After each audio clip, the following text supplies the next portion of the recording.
go every weekend to try to get where I need to be. Sometimes you go to all over the place to get where you have to be. So it's a little bit of the gray area, and I think Michael Rasmussen, he's done a lot of tests in the Tour beforehand, winning stages. He's done out-of-competition tests throughout his career, and I think that it's the Danish Federation, and has made this much bigger situation than it actually is. And if he was not in the yellow jersey, it would be a total non-issue. Rasmussen is married to a Mexican woman. They have a child, and their life includes, obviously, traveling to Mexico from time to time, which apparently he did in June. From the peloton, some interesting plays yesterday as we take you back to what happened in stage 11. There we were, moving along, Christophe Moreau crashing. Bit of a tip over to start the stage. That's not very pleasant. And Moreau going back to the race doctor. Get some antiseptic spray on that just to clean it up a little bit throughout the stage. Sitting pretty in the field at the moment, and Astana goes to the front. Crosswind's starting to blow. I think that they wanted to put the yellow jersey under a little bit of pressure, and just to tell everybody in the race that Astana is come to race the Tour and not to be bit players but to be major players. They created this split in the field that caught this man at the back of the field unawares, and Christophe Moreau had a desperate chase on his hands with his teammates. There was a big crash in the finale as well. This little chicane, half of the field was dropped, but the front half desperately struggling for a stage victory, and some riders taking way too many chances. Freddie Rodriguez caught in that crash up against the barriers, and here is the sprint to the line. Robbie Hunter gets a jump. This is a huge sprint. He goes from about 400 meters out and barely hanging on in front of none other than Fabian Cancellara, our first yellow jersey of this year's Tour. Murilo Fischer was third on the Liquigas team. So second stage win for Barlow World, delivered by their sprinter, Robbie Hunter. Barlow World, a wild card entry in the Tour. They've had a wild week. They took a stage in the mountains. He's the first ever South African to take a stage in the Tour. Meanwhile, that man in a world of hurt. He suffers some serious time damage. That's the French champion, Christophe Moreau. Now, the man in the news, Michael Rasmussen, continues to wear the yellow jersey. Fourth day for that honor, which he enjoys. And here are the standings for the yellow jersey chase presented by Michelob Ultra. Don't necessarily compare, say, Valverde, Mayo, and Evans to Rasmussen, because it is generally believed that in the time trial on Saturday, he will be in a world of hurt. But those are the deficits for right now. Sastra's in place, so is Kloden, and Leipheimer 353 behind. Levi moves up a slot because Moreau missed that split and lost a lot of time. Horner, 23rd. George, 37th. Van de Velde, Rodriguez, and Dave Zabriskie missing the time limit. He missed the time limit, so his Tour is over. Now, some people might read into the chemistry of the peloton and sense that there was some bad blood between Moreau and Alexander Vinokourov. Who knows? It certainly looks as though if you wanted to see a smoking gun, you could. We go back to what happened in stage 8, when Alexander Vinokourov was still trying to recover from his crash with his bandaged knees and his bad elbow. And there, attacking, was Christophe Moreau. Christophe Moreau looking at his shoulder, not at the riders in his group, but further down the road to see where this man was. And Vinokourov, crashing a few days before the stage to Tignes, was suffering tremendously. Stitches on his knees and really having a hard day. And Moreau attacked numerous times. And I think that because of that, when it was his turn to suffer, that's one of the things about cycling that you never know. Moreau at the race doctor's car. A few kilometers later, once the crosswind started to blow the field, it was Astana putting the hammer down. And this, I don't believe, was I don't think that they could have predicted where Moreau would be at that moment in the field. And but it's fun to think it's possible. I think it's, once they saw, however, that he was off the back, he was in the second group, they persisted with that acceleration, and he lost over 3 minutes before the finish. When it's your turn to pay and the shoe is on the other foot, well, that is a tough day. Well, we'll see who's wearing what foot today. Meanwhile, the Rasmussen story continues to be a big one today in the Tour. We'll take a break here on the Saab Tour pre-race show. When we come back, Phil Liggett and Paul Sherwin will join us. We'll talk about the Rasmussen affair, plus make our Saab performance predictions picks after this. The 2007 Tour de France pre-race on Versus is presented by Saab. Once you've built jets, you don't build just another car. Saab, born from jets. Saab Saab was founded by 16 aircraft engineers. Their spirit lives on in the turbocharged 2007 Saab 9.3 Sport Combi. With all the storage space you need, an estimated 30 miles per gallon, and a starting price under $29,000, you're closer to owning a jet than you think. Saab, born from jets. Log on to Versus.com/fly to the finish for your chance to win a 2007 Saab 9.3 Sport Combi and a new Cervelo bike. This summer, Versus is bringing the stars, the stripes, the painkillers. It's gonna be a red, white, black, and blue summer. It's just something that you're either willing to accept or you're not. The toughest athletes are gonna dish it out and take it on the chin. The competition is on, and the cost of victory is paid. The Versus red, white, black, and blue summer. The suffering continues. Pain's a good thing sometimes. All summer long.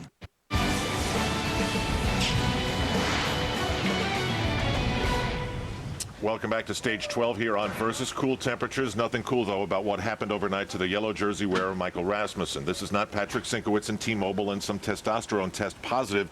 This is something where he just wasn't available to be tested, and yet cycling treats it as a positive, so to speak. I don't get it. What's he guilty of? Well, I think he's guilty of not filing paperwork, as purely and simply as that. He's certainly not guilty of giving any positive drugs test, as some papers are reporting this morning. This man is still a clean cyclist and in everybody's eyes. And I'm amazed that the Danish Cycling Federation are prepared to destroy their finest athlete in that country. As he wears the yellow jersey, why do it now? Well, I think what you've got to understand, there's been a massive battle in the sport of cycling over the last 12 months or so between the international governing body known as the UCI and the organisers of the Tour de France ASO. And it's a battle that's been going on, and that's what makes me wonder whether or not the timing of these releases has not been brought in because of a political reason. We talk about Patrick Sinkowitz. That knowledge was available on the 8th of June. We're now at the 20th of July. The same thing with Michael Rasmussen. He was supposed to put in his diary to say where he was going to be for the next month. Well, actually, I know where he's going to be for the next month because he's right here. And he didn't submit his diary until the 29th of June. To me, it's still all to do with this big battle, a power struggle within the sport. Who's going to rule? And the Tour de France is just so strong. With the testing, Lance Armstrong often said he'd be walking out the door with his kids and they'd stop him and he'd have to end his life for a moment to do the tests. And now here you have a man who's married to a Mexican woman. They have a child, and going to Mexico is part of their life. So what can you add to what they've said? Well, I think that's a bit of the gray area that we get into when athletes are supposed to be available all the time for out-of-competition tests. And if you happen to go on a trip, go on vacation, go to the supermarket, the post office, if you go to the post office and you said you were dropping your kids off at school, well, then you would be in doubt. So I think we have to give Michael Rasmussen a pass on this, and shame on the Danish Federation for bringing it up now. Yeah, just think about it, Al. Actually, last night I was looking for Bob, and I couldn't find him. What's in your diary? I was swimming with my daughter. There's a tremendous power struggle in this sport right now, and also a struggle to get the sport right. This will be an evolving story, and we'll try to be as all over it as we possibly can. Right now, we want to be all over stage 12. So take us through it, Mr. Roll. Stage number 12, London. Wow, calling to the zombies of death across the flatlands and the heat. That won't be the case today. To Castres from Montpellier, clouds on the horizon, a little bit rain, so cooler temperatures. Stage category 2 climb there before the end, and 178.5 kilometers. Paul, this is a little bit like visiting Bob in Colorado and going to Telluride. Yeah, I'm pretty sure it's a long ride from Durango to Telluride, about 111 miles. Last time the race came down here, by the way, to Castres was back in 1991, and the winner on that occasion was Bruno Kengialta. Now, yesterday, Robbie Hunter had the stage. I don't think anybody got any points, did we? We were unlucky. We should claim points for getting in the leading group because your guys missed the split. I disagree with that totally. Let's take a look at our Saab performance predictions and take a look at the standings right now. Paul continues to be a runaway. Bob is the Lanterne Rouge, and it's time now to present once again the yellow jersey. A little bit of respect. No. Thank you, Philip. Thank you, Philip. It's all right. It's time for revenge on the field. Who can catch up with Paul? Well, Phil Liggett certainly has the skill set. Who are you going with the first pick? Well, I should go with David Miller, of course, but I won't go with David Miller because he's let me down so much. So I'm going to go with Fabio Pozzato because he is a good sprinter. He also is a good climber, and I hope he makes it because I think he was close yesterday, of course, much better with the little hill before the end today. There won't be so many with him. Now, part of me thinks I've lost my mind. Part of me thinks he's so beyond due. George Hincapie of Discovery. What do you think of that, Bob? Good. Not good. 200 Ks in the win yesterday. He might be a little bit tired today. But no one was right yesterday, so maybe I'll be right today. I think George has been lurking. He said he wants to win a stage, and maybe this is just the kind of stage he can pull it off. Obviously disagreeing now, I believe we turn to Paul. Well, I've got to think that with the second category climb towards the end, there's going to be a 50 or 60 man group comes down here. I'm going for my German ally, Eric Zabel. I put him down a couple of times to win. I know he's trying to win himself the green jersey for the 7th time, so I think he will get to the finish ahead of all of the other sprinters and overtake Tom Boonen in the race for green jersey and bring me 4 maximum points so I can run away with this competition. I think you've lost your mind. Bob? I'm going with Christian Vandervelde. I think it's going to be a breakaway today. CSC has been very active in the breakaways. Haven't picked Christian before. He was 3rd on a stage that's very similar to today's stage last year, won by Pierrick Fedrigo, but I think he's riding a lot better than Fedrigo, and I think that the rider that was 2nd on that stage, Salvatore Comesso, is not in the Tour this year, so I think Christian's going to be in the break and have the strength to get over that Category 2 climb and roll into the finish line solo with the arms raised for Blobstack Lightning to get some more points. Help me! I'm having second thoughts about Hincapie. Is it okay with you guys if you keep your picks and I take the field? No. All right, I tried. We'll take a break here on the Saab Tour pre-race show. When we come back, stage 12, it could be overcast. It might rain. We're not sure. Phil and Paul will have the call here on Versus. The 2007 Tour de France pre-race on Versus is presented by Saab. Once you've built jets, you don't build just another car. Saab, born from jets.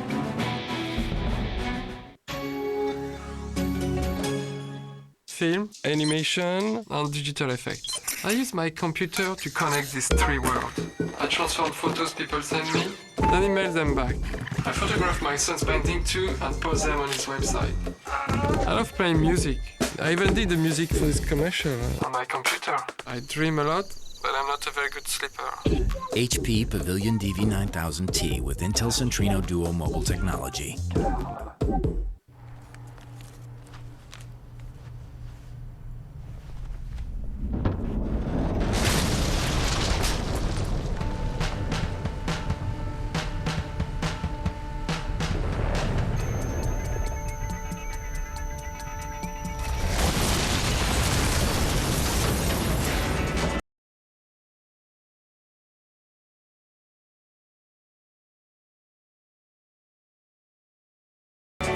Each of these little Cervelo innovations weighs less than 8 grams. They stiffen the bottom bracket, they strengthen the bottom bracket, they position the rear brake more aerodynamically, they optimize the rear wheel positioning, and they hide the cables from the wind. With Cervelo, small details make a big difference.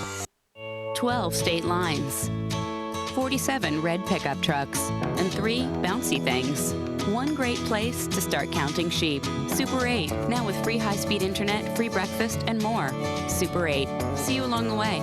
They're all doing it. Even my car's been doing it. But everyone loves their cars. They'll never believe it. We have to do something. Esurance Auto Insurance can help. Calculate your carbon emissions and find out easy ways to reduce them. The average commuter produces a 3.4-ton cloud of CO2 emissions. By carpooling, you can cut that in half. Special agent, we can all do our part. The road to change starts here. Visit esurance.com/SOS to find out how you can help save some green.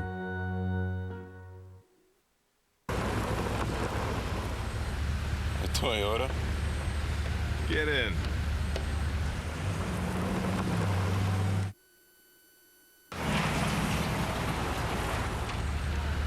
Toyota? Get in. The Toyota Tundra is changing a lot of minds. Lease a Tundra now for $399 a month. Find out more at ytundra.com.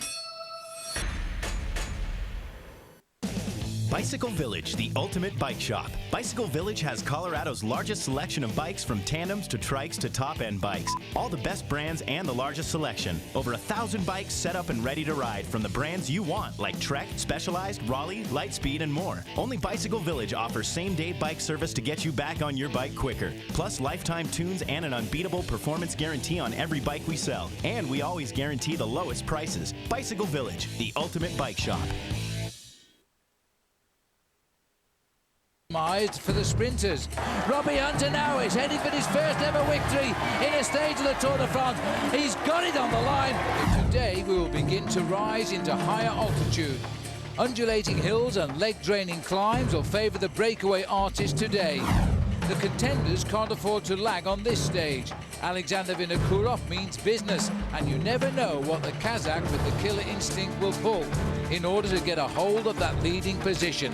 It is an unpredictable stage today, and it's next on Versus.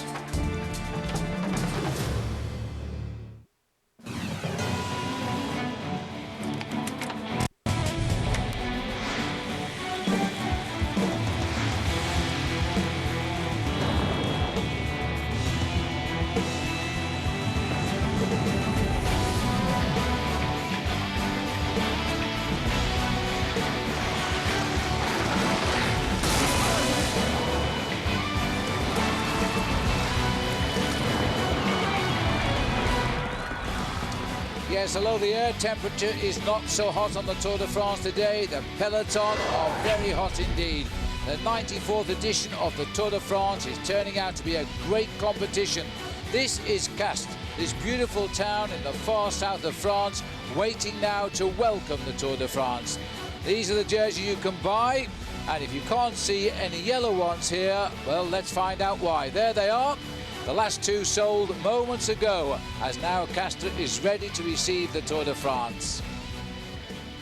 Yes, and so are we. Hi everybody, good morning America, and welcome to the Tour de France. Yesterday was a great stage. I'm Phil Liggett, this is Paul Sherwin. Yesterday, Paul, was the 10th fastest tour stage in the history of the event, and that man Vinokourov was responsible. Well, I think for a long time, the last 10 days or so, we've been promising that Alexander Vinokourov would not give up. He said actually this morning, Phil, in the newspapers, that as long as he was in the Tour de France, he was still going to race it. And he is still in the Tour de France. He showed us that yesterday. There's no doubt he made a lot of friends overnight with his great riding yesterday. And today is not a simple stage, you know, because we get down towards the end. We've got a second category climb. How would you handle this stage today? Well, I reckon, again, as we've always said, the Tour de France is very unpredictable, and that climb towards the end is a second category climb. I think one or two riders will have a nice little try to see if they can maybe surprise somebody. Like Christophe Moreau was surprised yesterday. We may well see one of the big contenders have a move again today. Well, these are the big contenders. Behind the leader Rasmussen, Alejandro Valverde is in second place. Cadel Evans in the highest position for an Australian in fourth. Carlos Sastre very much there in sixth. Levi Leipheimer, like most, climbed one place yesterday because of the demise of Christophe Moreau. Vinokourov now up a little bit to 19th, although he's looking for 8 minutes and 5 seconds. Now, the man who is also in the yellow jersey is also in the polka dot jersey. Michael Rasmussen. Is he going to go for the King of the Mountains today, do you think? It's going to be very difficult for Michael Rasmussen because he has to bear in mind that with 98 points over 79 points, he will get challenged. I have a feeling he may not be the man for the yellow jersey, so if I was Rasmussen's team management, I'd ask him to keep chipping away at the mountains classification anyway. Just in case. Well, let's remind ourselves how it scored. Today there are 3 fourth category climbs, and they come at the kilometre 27, 58, 74. You get in these climbs, you get 3, 2 and 1 points. There's a 1 category 2 climb, Paul, and because it's the last category 2 climb of the day, the points are doubled: 20, 18, 16, 14, 12 and 10. Well, let's take you back. First of all, early today, a chat at the car here by the yellow jersey, and I think Michael Rasmussen probably thanking Christian Prudhomme there for supporting him in the problems he seems to now have with the Danish Cycling Federation. The Départ Réal, after a long ride, Paul, today of around 11 kilometres neutralised. The riders underway. They get to climb number 1, which came 151 kilometres, so about 27 kilometres in. Philippe Gilbert ahead of David Miller, and Staff Shearlinks was the order over the top. Well, those were the riders aggressive yesterday, but it didn't stop the aggression because coming up to the second climb of the day, another breakaway was going clear. In the orange jersey, it was Churuka of Team Euskaltel-Euskadi and Federigo getting second place, the former champion of France from last year and a former stage winner. 47 seconds ahead of the peloton there, but by the time they got to the next one, which is where we are at the moment, 74 kilometres into the race, Churuka again ahead of Federigo, and the peloton haven't arrived there yet because the last gap we had over 6 minutes was now the lead of these two riders. I think the main field fairly happy. If we look at the weather conditions, a little bit cooler as well for the riders, 68 degrees Fahrenheit. There's a possibility of rain in the latter part of the afternoon, and the wind is a westerly wind at 14 miles per hour. And that, I think, will really be very much of a headwind on the running down towards the finish. The main field saw a lot of attacks in the first few kilometers of the race field, but now that they've got just a two-man breakaway, I think they're taking a fraction of a back seat, and they're going to allow this race to develop. But I'm sure they will speed it up once we get to the second category climb. I'm sure you're right. 189 started the Tour. There were 168 at the start today. We're down to 167. 7 of the teams are still intact. The man who's given up today, Ongarato, he crashed. He got back into the peloton, dropped back to the doctor. The next thing we knew, he was getting in the ambulance. So I don't quite know what his injuries are, but he abandoned the race. These are the leaders, and we're just on 100 kilometers from the finish. Once these two finally got away after some exciting riding in the opening hour of the race, the peloton suddenly shut down. Within seconds, they had 3 minutes. And now, the last time check we've got, they are approaching 7. I think the reason for that is they're quite happy to have a small breakaway going clear. You can see, in fact, that breakaway group is extending to about the 8-minute mark now. On the front here, we've got a chance to see the riders across the main field, but we'll get a chance to look at some heart rates this afternoon. Sergio Paolino, Gorka Verdugo, Christian Knies, Ralph Grabsch and Marcus Berghardt, who we've seen on a number of occasions. In fact, he took off the front end of the main field before, just to show us that he has got a very good pair of wheels. And in fact, he's still there, around 5 minutes behind. I don't quite know what Marcus is doing today, because he's got himself 2.5 minutes ahead of the pack, but he's still 5.5 minutes behind the two leaders. There's the peloton on the way to the beautiful Tarn department of France today. It's a long way to Paris yet, though, as we continue with the Tour de France.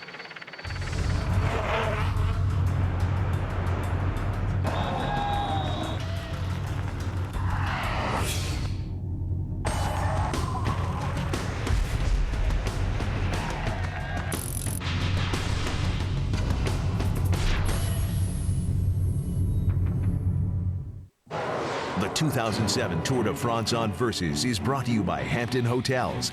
Visit us online at hampton.com or call 1-800-HAMPTON. And by Star Motorcycles. We build it, you make it your own. And by Michelob Ultra. Live life to the ultra. Saab was founded by 16 aircraft engineers. Their spirit lives on in the turbocharged 2007 Saab 9.3 Sport Combi. With all the storage space you need, an estimated 30 miles per gallon, and a starting price under $29,000, you're closer to owning a jet than you think. Saab, born from jets. Log on to versus.com/fly to the finish for your chance to win a 2007 Saab 9.3 Sport Combi and a new Cervelo bike. Not in the abdomen, Cameron. Hi! This is Matthews. I'm Steve, your Progressive Claims rep.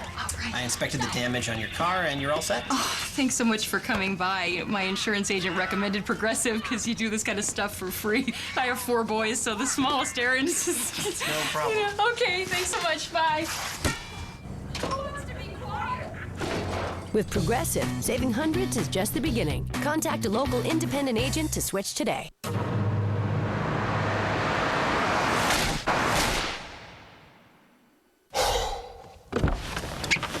Who wants to be stranded with a flat tire? Changing tires out here could be dangerous, but with these tires, I don't need to worry. Well, I guess I'll be on my way.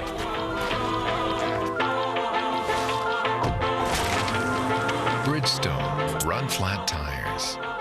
Bridgestone. MMA can be extremely artful, it can be scientific, it can be a chess match, or it can be a brutal, quick knockout that nobody ever expected it. Hopefully, Connie, you're still up for it. Baby, I'm coming after that bell.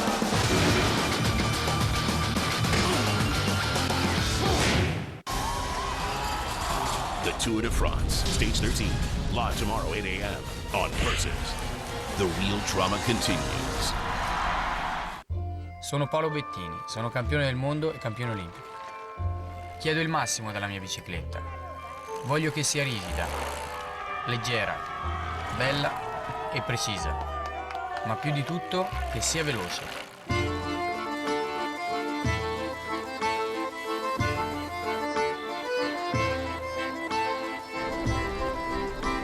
Questa è la mia bicicletta. I am Specialized.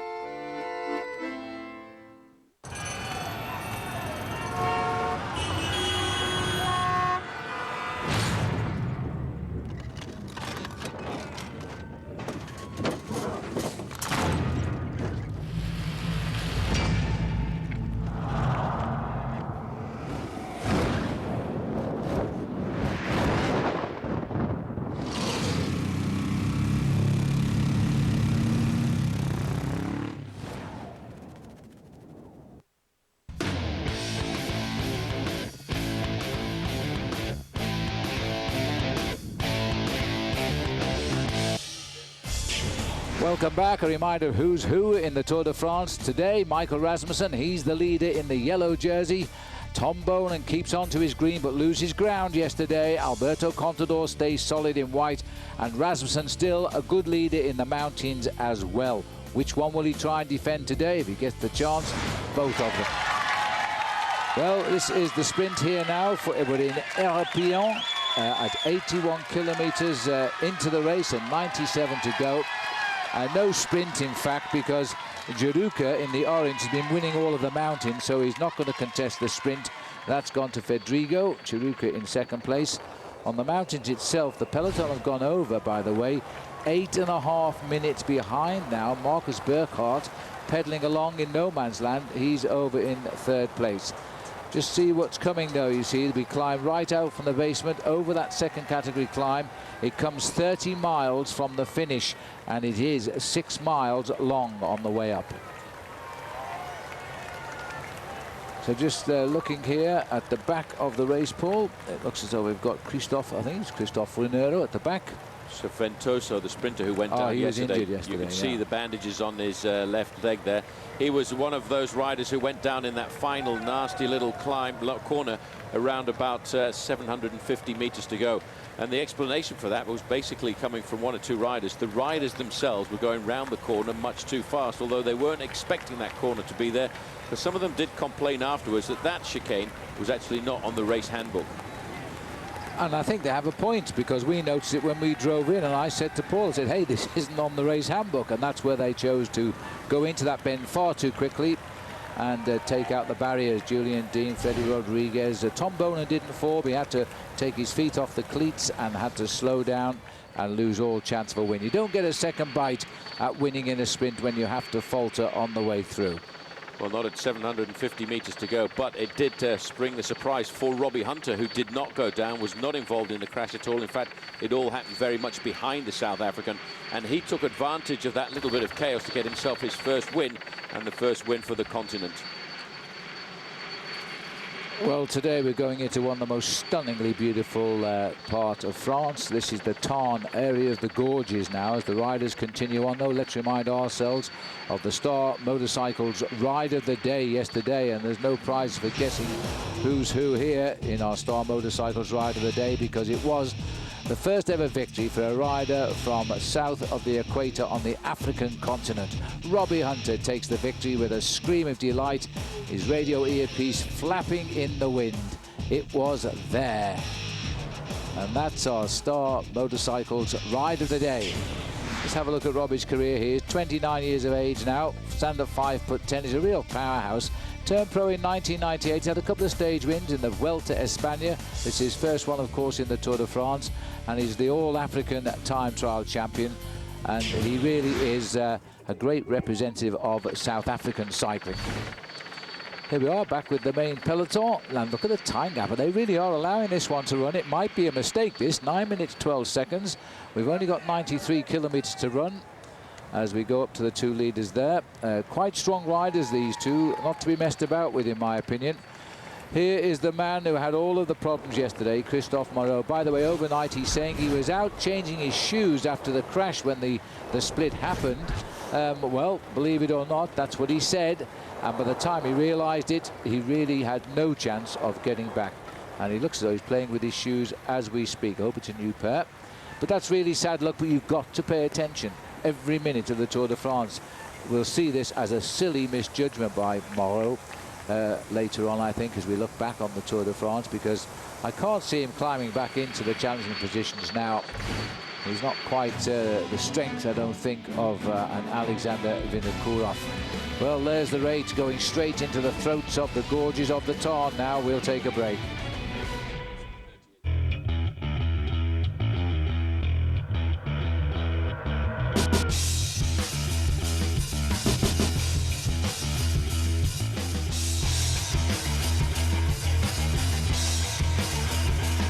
With 18 unique Star motorcycles, there's no limit to how far you can go.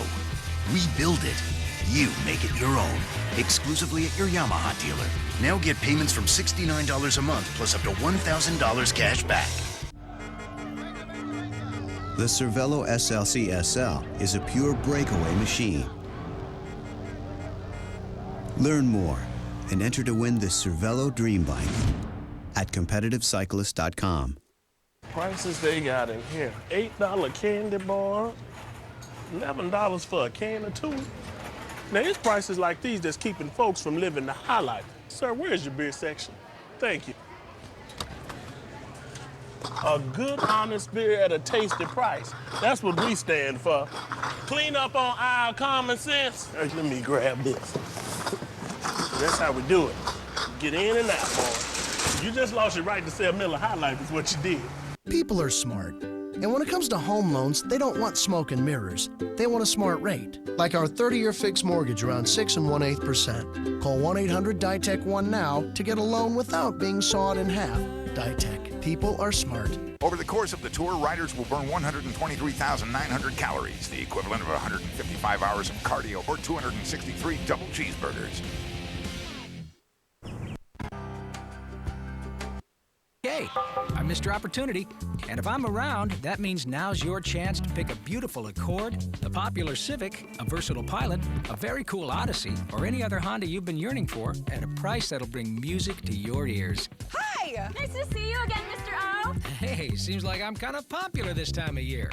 The 2007 Honda Clearance. Now you can lease a Honda Odyssey for $279 a month for well-qualified customers. I'm Mr. Opportunity, I'm back, and I'm knocking. When it comes to food and travel, Rachel Ray is your personal guide. Let's get going. Discover her expert tips. Everything on this table, it's under $20. I am not kidding. Check out the sights, the sounds, and let's not forget the food. You've got to check it out. Rachel Ray's Tasty Travels, Tuesday nights at 9:30, 8:30 Central on Food Network. Hurry in for Rock Bottom's Backyard Barbecue featuring American Dream Ale and a tasty lineup of grill favorites. Rock Bottom, serious about our food, crazy about our beer. Matches, coaches on the court, super tiebreakers, and superstars from around the world. World Team Tennis on Versus. The new champ of Wimbledon, Venus Williams, leads the Freedoms to Wrinkle Houston. Sunday at 11:30 on Versus.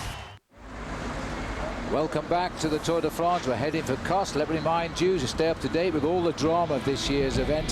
Head to versus.com for live race updates, exclusive video, expert analysis, and you can chat amongst yourselves as well.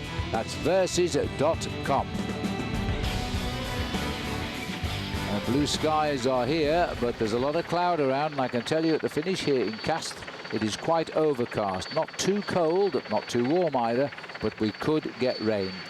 I think we're going to pay for all the hot weather that we've had so far.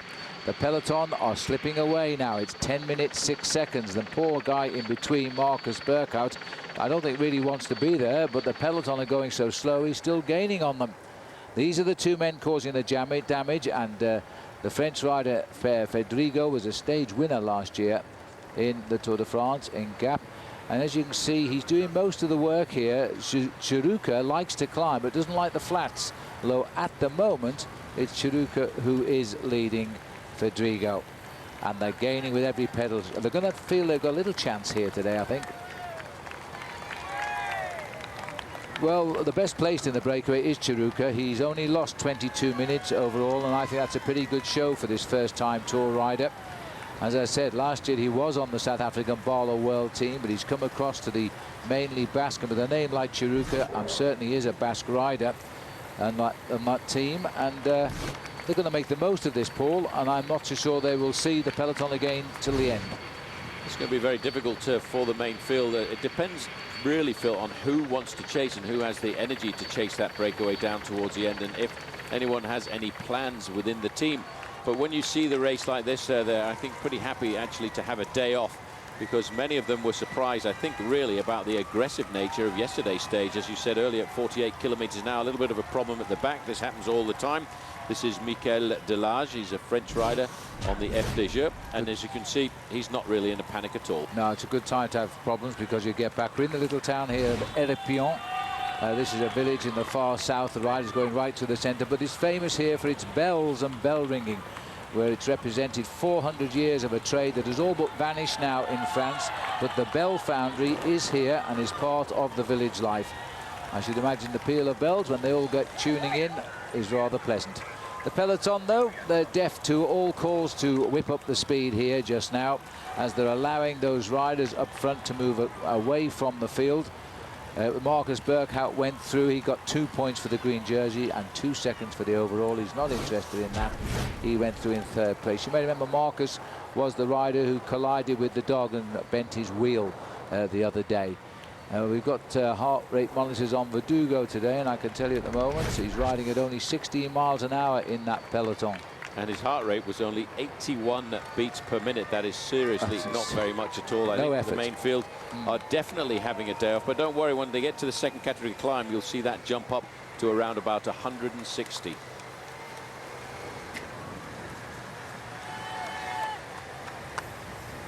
Just a little look here at the profile. As you can see now, we've been over the fourth category climbs. We're going to the second and final spin to Olag, and then we climb the second cat. That's where it'll all happen today. If these boys get much more time before then, it might be over for the peloton. It could be an interesting finish, this one today. Okay, well, it's time to come on and enjoy our Saab Watch and Win sweepstakes.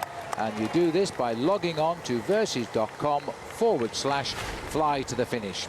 Every day during the tour, a chance to win a Saab, a 9.3 Sport Combi and Cervelo bicycle. Today's keyword, there it is, power. And the only people with power right now are these two up front. Tomorrow, remember, it's the time trial. The big boys will only want to, if they're forced into it, race up the second category mountain today, because they want to keep as much strength as possible for tomorrow. Now, you know, we're down to 167 riders in the Tour de France at the moment. And you'll be surprised to learn that the biggest nation represented, we should have had this as a Subway trivia quiz, shouldn't we? The biggest nation represented is Spain. They've got 36 riders still in the race, and in second place is France, who have 31. So just continuing now, time to take on fuel for the rest of the ride. It's only 55 miles, Pierrick. Anybody could do that. With a lead of 11 minutes, 55 miles to go. If it were me, I'd be feeling great right now up here. See you in a moment.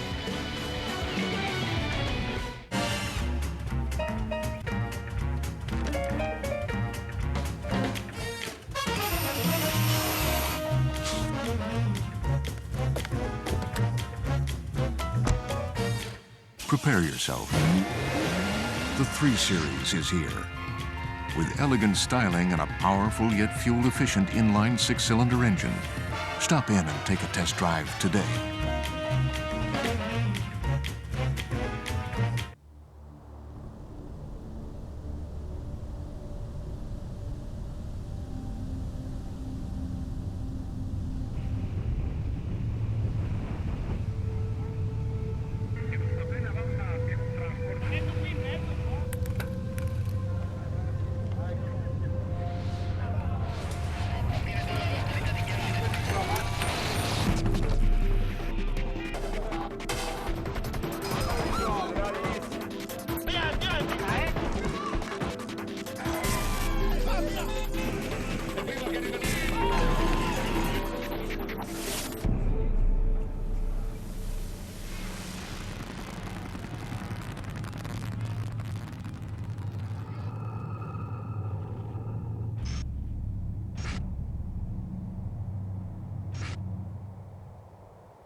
Cyclists are coming to France for one reason.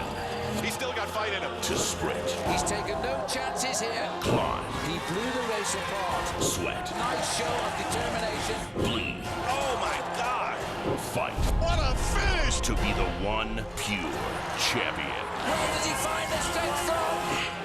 The real drama continues. The Tour de France, Stage 13, live tomorrow, 8 a.m. on Versus.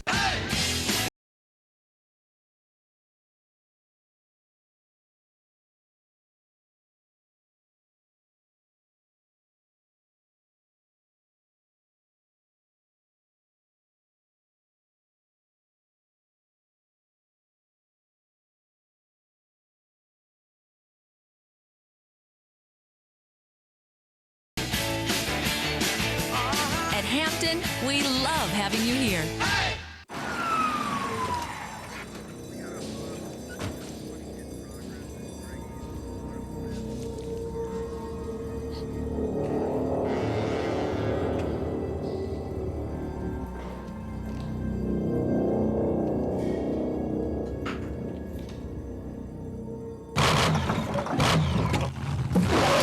What it wants. Always ask for Pennzoil. Get a 5-quart jug of Pennzoil high mileage vehicle motor oil at Walmart for only $12.22.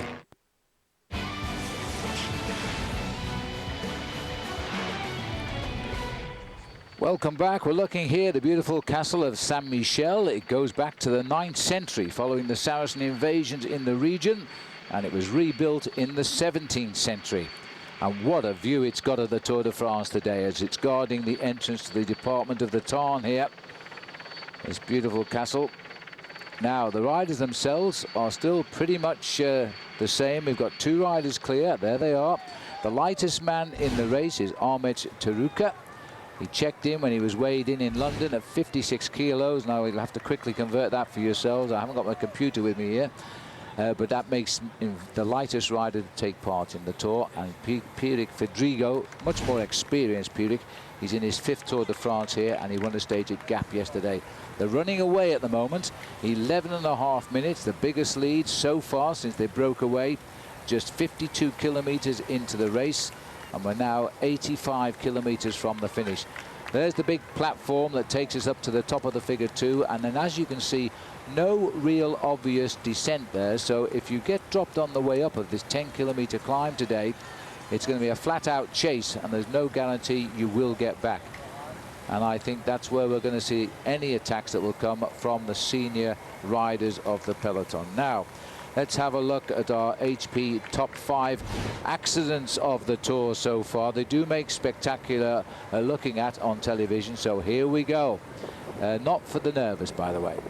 Here's our HP top 5 crashes of the Tour. And we start with number 5. This is this year, of course. And yesterday, the right-hand bend that caught everybody out. Keep your eyes left. Oh, a bit of a sandwich there. The yellow jersey, Ventoso on the left. On the ground is Freddy Rodriguez. Getting back on his bike, Zeeberg. The man in the white, Julian Dean.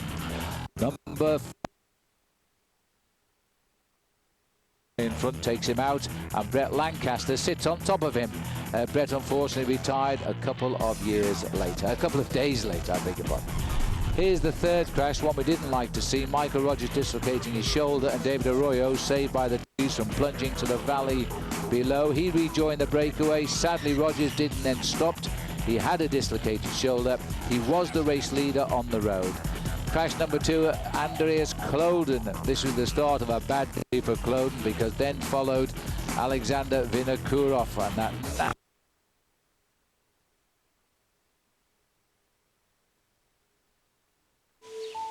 Quando ero bambino, mio nonno piantò questo albero per me. Disse che quando sarei stato abbastanza grande per essere un campione, avrei potuto assaggiarne i frutti. Sono Paolo Bettini, sono campione del mondo e campione olimpico.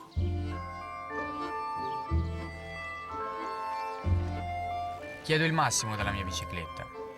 Voglio che sia rigida, leggera, bella e precisa, ma più di tutto che sia veloce.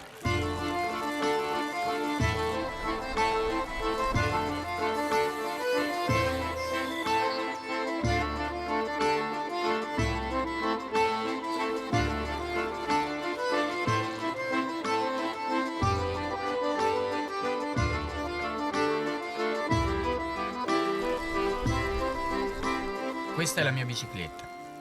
I am Specialized. They're crossing the country, searching for the next mixed martial arts badass. All new episodes of the original series tap out Wednesdays beginning August 1st on Versus. Hey. While other kids were playing games, Jenny was building sandcastles. No one thought she'd ever live in one, except for Jenny. Go inside the world's most extreme homes. All new series, Mondays at 9 on HGTV. Looking for your next home? Not quite what you had in mind? Visit homes in the newest communities across Colorado without ever leaving your sofa. Just press 888 on your Comcast digital remote. Then go to Real Estate on Searchlight 888. All meals, all drinks, and live entertainment. Call MK Tours toll-free, 877-823-4226. Only MK Tours brings you this summer's hottest all-inclusive offers to the most exciting and relaxing destinations. Punta Cana in the Dominican Republic and Cancun in the Mexican Caribbean. Call MK Tours toll-free for more information, 877-823-4226. The true contenders will separate from the pack. 34 miles at full throttle. No team support. Just one man versus the clock. The real drama continues. The Tour de France individual time trial. Live tomorrow, 8 a.m. only on Versus. Welcome back. We're in the town here now. We're on the Tour de France now. I am hearing here in Castres that, in fact, some of you in the United States didn't get all of our pictures.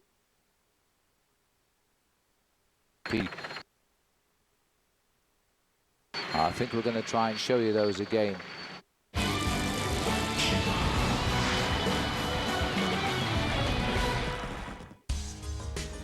The Tour de France is very special. We met in Paris, so every year when the Tour de France come on, it just reminds me 2003, that was the best year of my life, meeting George and then starting a family and be so happy. Our daughter's name is Julia, and I think she changed him by different ways. The fact having a child in your life and come home and see your family and wife, it gives you like more power to work harder. What's that, Julia? Fatherhood's been great. Definitely put cycling in second for me now. My family's the first priority. At times, I think that's a really good thing because it's helped me be more relaxed about my sport and know that there are other more important things out there. My first role, I think, is support him. Be with him 100%. Make him feel good when he doesn't feel good. If everything together is right, then he rides good. Melanie's done so much for me. Not only has she grounded me, she's also given me so much more in life. It makes it a lot easier for me to go out there and suffer when I know that I'm doing it for her and our child. She's helped me remain focused. She's helped me be a lot more confident in myself. For George, I want the best. I want him to be able to accomplish all the dreams, all the races he wants to win. I just want what is the best for him, what makes him happy. Right, well, it's time for a break. More tour coverage after this.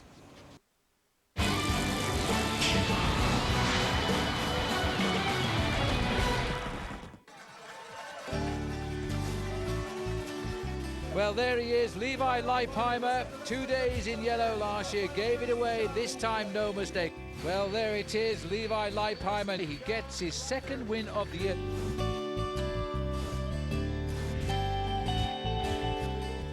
Well, I never would have achieved 20% of what I've achieved without Odessa.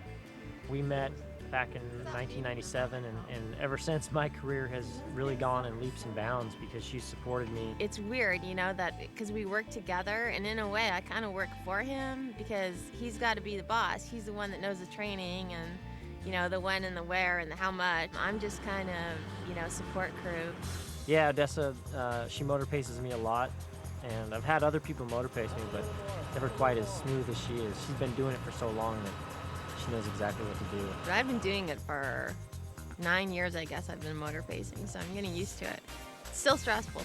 I think if you have ridden a bike a lot or raced a bike, you understand the momentum. She paces me perfectly. I'll never forget the first year we went to Spain. We were there for a long time, and I came home, I was crying because I was so happy to be home. And I'm comfortable here. I know the roads. I know exactly how long this ride takes, how long that climb is. I have all my resources here, so for me, I'm the most comfortable at home, and I can get the most out of my training here. When I was on U.S. Postal, I felt like there was a lot of leadership there. Really, that leadership is second to none. My goals remain the same. I think it'll be easier for me to achieve them now that I'm on Discovery Channel. For me, the strongest team in the world, so that gives me more motivation.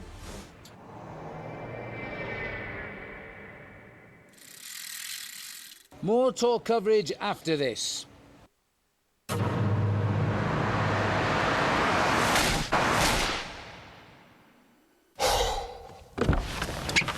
Who wants to be stranded with a flat tire? Changing tires out here could be dangerous, but with these tires, I don't need to worry. Well, I guess I'll be on my way.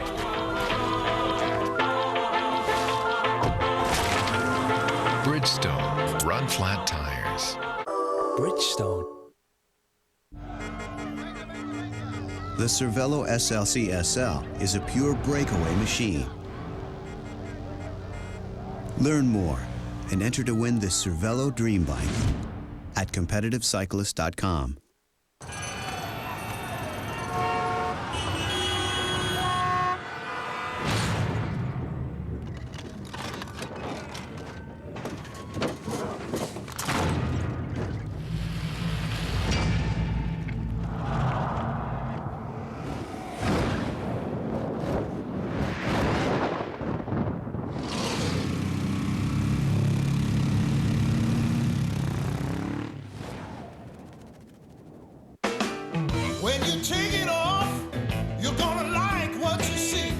Scotch Blue Painter's tapes.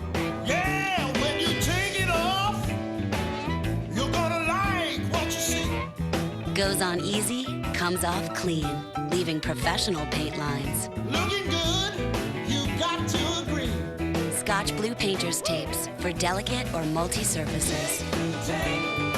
Go on, take it off. People are smart. They know some things go together, like our real life plan. It's a low 6 1/8% fixed rate mortgage, a home equity loan, plus a credit card that helps pay down your loan. To learn more, call 1-800-DITEC-1. DITEC. People are smart. Welcome to a game where love means nothing and innovation is everything. Co-ed matches, coaches on the court, super tiebreakers, and superstars from around the world. World Team Tennis on Versus. The new champ of Wimbledon, Venus Williams, leads the Freedoms to Wrinkle Houston, Sunday at 11:30 on Versus. When I passed the finish line, I saw his blood coming out. Yellow jersey has gone down. I got really scared, so I just lay down on the ground, lift my arm up. That was a scary moment. Well, there we are with the two leaders here. Fedrigo in second place. They're just about 600 or 700 meters from the last sprint of the day at Olog, taking us into the last 77. Well, look at that. They've landed their helicopter on the road there. Well, that's the first time I think I can ever recall seeing that. That's a police helicopter, in fact, which is touched down on what looks to be a rather steep hill. Boy, these guys are skilled, aren't they? There's the peloton winding underneath the helicopter. The gap 5:51. Peloton at 10:27. Now, I am understanding now you are getting good pictures with the Tour de France, and I can only apologize. The problem has been with the satellites, taking the pictures out of Europe and into the United States. We think the problem has been solved, and I hope you're now enjoying the Tour de France with us here. I'll quickly update the whole situation for you. Two riders in the lead, Ahmed Cheruka and Pierrick Fedrigo. They've had a lead of over 11.5 minutes. It's come down a little bit now, quite quickly, in fact, to 10 minutes 19 seconds. Here they are contesting the sprint, and we expected Fedrigo, the former champion of France, to take the prizes, because the rider in orange has been taking all the mountain points over the fourth category climbs, and that looks like that's the way it's going to be. Cheruka is not going to challenge Fedrigo, so he gets the small €800 prize, as well as the points that matter there. Now behind there is one man chasing. It's Margus Burkhardt, and he's making a little bit of hard work of it, because the field aren't trying to catch him as yet, although they have started a reaction now, and there they are, and the field is being charged along by the Liquigas team, and I think they're trying to get Pozzato up to the finishing line today. We do have this second category climb in about 15 kilometers time or so. Now let's have a second go here at the HP top 5 crashes of the Tour for you, because they're worth seeing, and here they come. 5 was yesterday. This was the run into the finish. Watch the left-hand barrier on the apex. The man in yellow is Ventoso, who's now limping at the back of the field. Marcel Seberg is the tallest rider in the race. Freddie Rodriguez lying in centre, and also a bang knee up there for Julian Dean. They're all okay, by the way. This is when you pay no attention. Brett Lancaster crashing in the blue.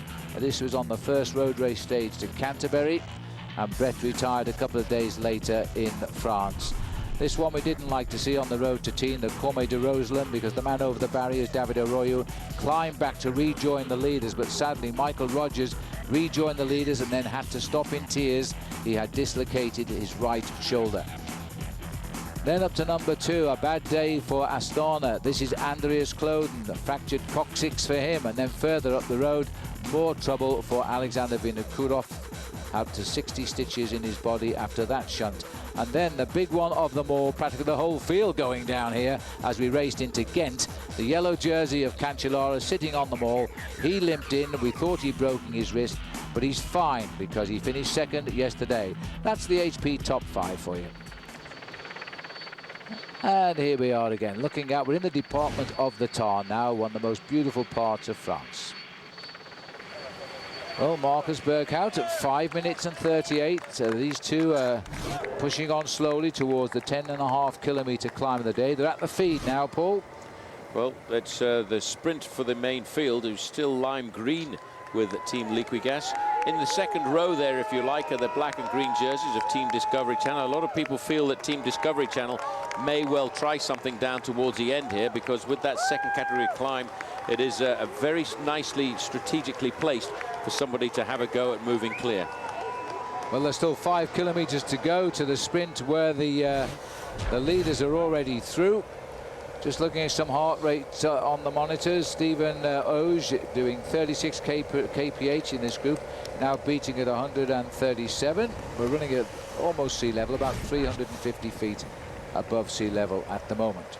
Well, the heart rates have improved a lot from the 80 or 90 we were looking at just about half an hour ago. They're starting to climb up to hard training ride level of an average for most of the guys we're looking at of around about 140. Once the climb starts in a few kilometers time, you'll see those heart rates start to creep up to 160 and 170.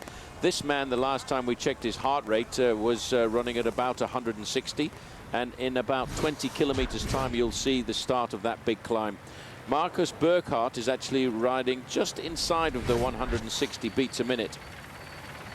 Well, the gap of 11:30 is on its way down now. 10:04 is the latest time gap, and we're only about 10 miles or 16 kilometers from the start of the climb.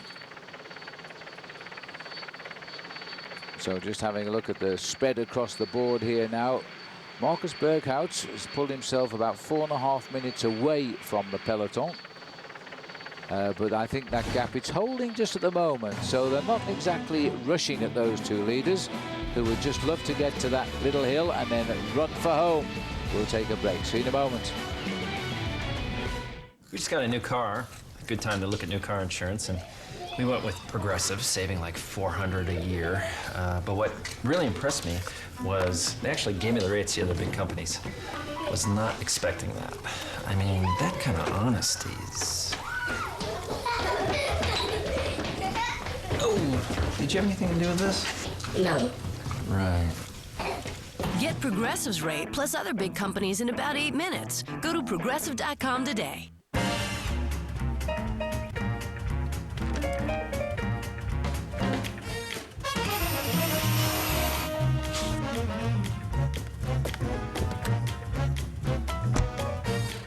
Prepare yourself. The 3 Series is here. With elegant styling and a powerful yet fuel-efficient inline 6-cylinder engine. Stop in and take a test drive today.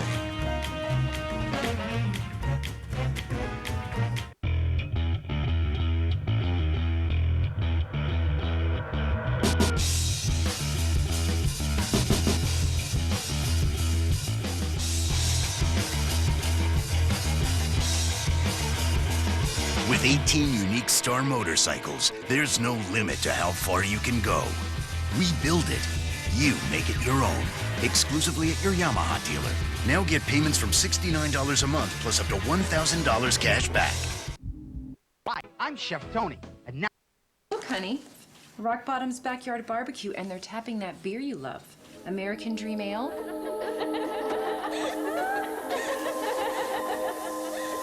Hey! You're doing it again. It's Rock Bottom's Backyard Barbecue, featuring American Dream Ale. Build your own ultimate backyard burger. The crisp, delicious Waldorf wedge, our juicy 20-ounce T-bone, plus choose your favorite picnic side. Grilled food and chilled beers. Now that's a barbecue. Bicycle Village, the ultimate bike shop. Bicycle Village has Colorado's largest selection of bikes, from tandems to trikes to top-end bikes. All the best brands and the largest selection. Over 1,000 bikes set up and ready to ride from the brands you want, like Trek, Specialized, Raleigh, Lightspeed, and more. Only Bicycle Village offers same-day bike service to get you back on your bike quicker. Plus lifetime tunes and an unbeatable performance guarantee on every bike we sell. And we always guarantee the lowest prices. Bicycle Village, the ultimate bike shop.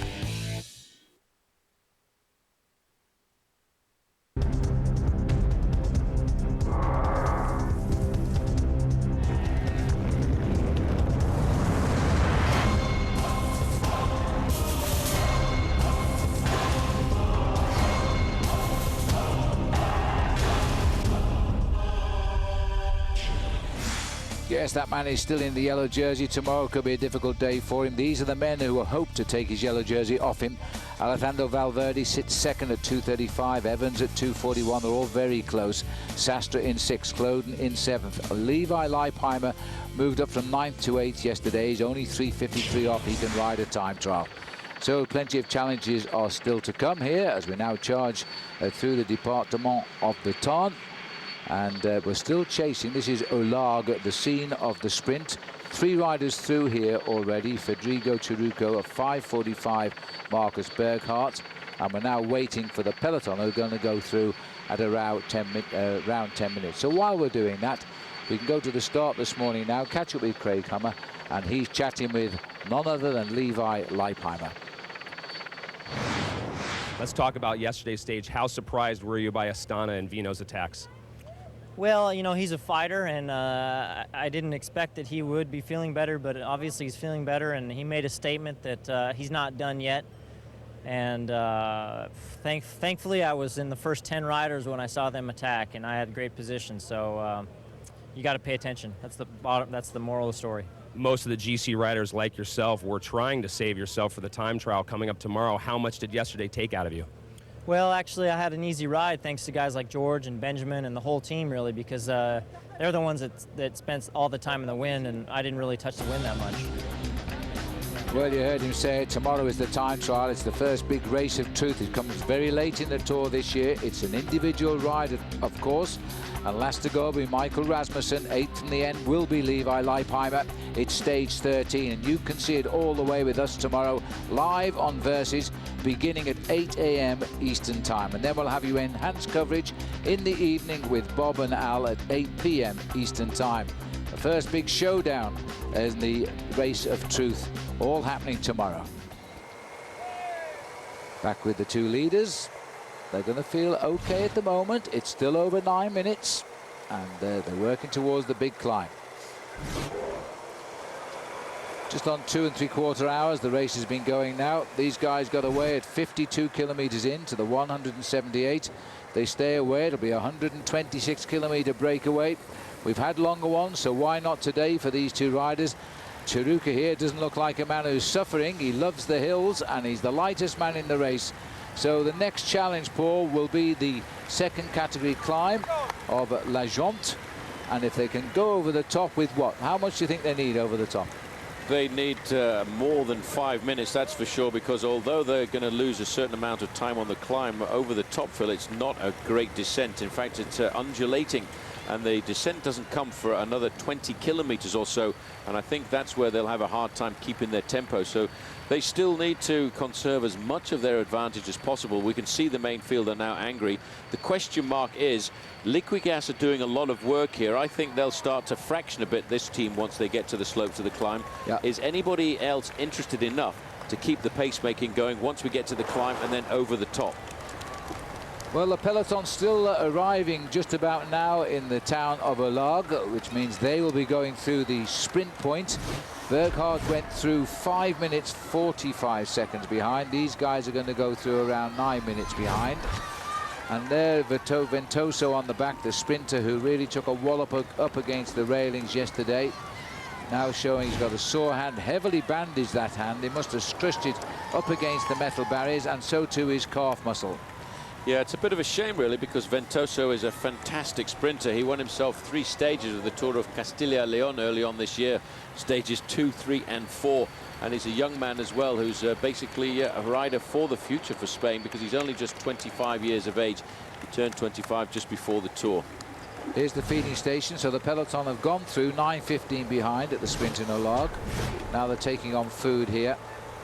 We've seen a flurry of attacks, as always, in the first hour. None of them worked until these 2 riders got away, Chiruca and Fedrigo, and the rest of the field suddenly decided to let them go.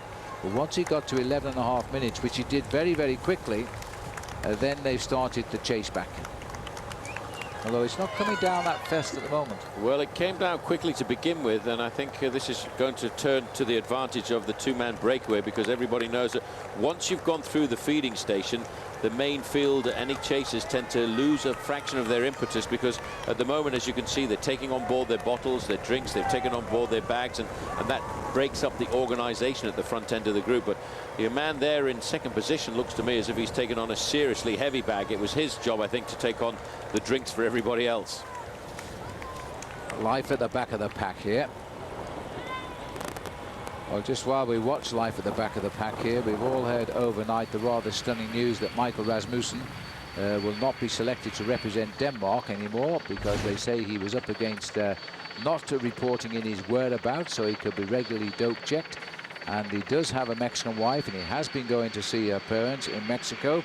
It all sounds a bit strange to me. Well, Craig Hummer was down at the start this morning, and he was finding out more. Here he is. Usually the craziness and the chaos surrounding the yellow jersey and his team bus has to do with minor things like how the stage will unfold or how tough the day will be. But in this new era of cycling, the faintest whisper can become a deafening roar in a matter of minutes. For days, there has been a rumor circulating that a Rabobank rider had tested positive. Yesterday, that rumor found a name, Michael Rasmussen. But these are the facts. On June 26th, Jesper Warre, the executive director of the Danish cycling unit, banned Michael from not only participating in the World Championships, but also the Olympic Games. He took him off of the national team. The reason being, he had not shown up for the required out-of-competition testing, or more specifically, he did not let the Danish Cycling Union know where he was. They did not like his attitude or the fact that he was not following through on these requests. Therefore, they have taken him off the national team. It is important to note, however, that this does not affect his status in the Tour de France. It does not affect the fact that he is the yellow jersey wearer. What it does affect, he won't go to the World Championships or the Olympics to represent Denmark. The other important fact to note here is that they are not accusing Michael of testing positive for doping, or there is no evidence of him testing positive for doping. The real question with ASO and why this announcement has come out is why bring this up during the Tour de France? Well, the bottom line is at the start of stage 12 this morning, the leader of the Tour is just that, the leader of the greatest bike race in the world. Yes, indeed. Thank you there, Craig. And I can tell you, having spoken with the Tour organization, they suspect that there is people trying to undermine the reputation of the Tour de France in these last couple of weeks. The Sinkovits affair, when he gave his test, it was in early June, doesn't come to light until only last week. And now we've got the Rasmussen affair. And of course, the way it's often written up is the finger points at the Tour de France as being a drugged race. And I think the organization has worked extremely hard these last couple of weeks to prove that is totally untrue. And I think everybody who's followed the race this year will also feel the same way, because it has been a very, very good drug-free race. I feel sure about that. Well, as the race goes on, these two boys are thinking only of one thing, and that is to get to the finish. Now, the town there's counting on Moreau today, but I'm not sure about that. these two could steal the show. All right, well, as we go towards the finish here, one man who's having a great Tour de France. He is the quiet man of CSC, but he's a powerhouse when he's riding. I'm talking about Christian van der Velde. I'm going to tell you more about him when we come back.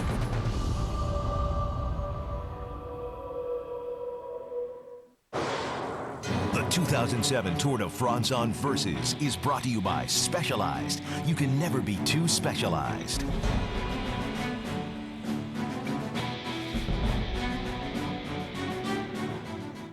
The time trial. The clock and road are constant, but this bike cheats the wind.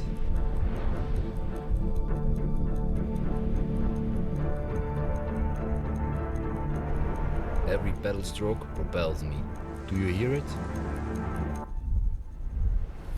This bike handles, this bike is aero, this bike is my advantage. I am Tom Bonen. I am Specialized. Saving the world from evil is hard. Fortunately, saving time and money on auto insurance can be easy. Quote by print, instantly at eSurance. Take a fresh look at your auto insurance. Visit esurance.com. That's cold. This summer, Versus is bringing the stars, the stripes, the painkillers. It's gonna be a red, white, black, and blue summer.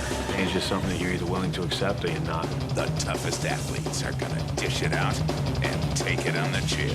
The competition is on, and the cost of victory is paid. The Versus red, white, black, and blue summer. The suffering continues. Pain's a good thing sometimes. All summer long. Blockbuster Total Access. Like Netflix, you get unlimited movies straight to your mailbox. I got a movie. I can't wait to see that movie about the Queen. You mean this movie? My Place in a Few? Sure. But with Blockbuster Total Access, you can do something you can't do with Netflix. Exchange your movies for new ones right in the store. No extra charge, just in case you need them. Hi. Movies through the mail plus movies through the store. One low price. That's Blockbuster Total Access. Get a free trial at your Blockbuster store or blockbuster.com. Pressure. Enemy of engines. Enemy of pressure. Pennzoil Platinum Full Synthetic with adaptive molecules that continually join forces to help conquer pressure. This summer, get the sunblock that also blocks the bite. Bullfrog Mosquito Coast Sunblock and Repellent. Up to 8-hour protection against harmful rays and pesky bites without the odor. Bullfrog Mosquito Coast. Block the burn and the bite.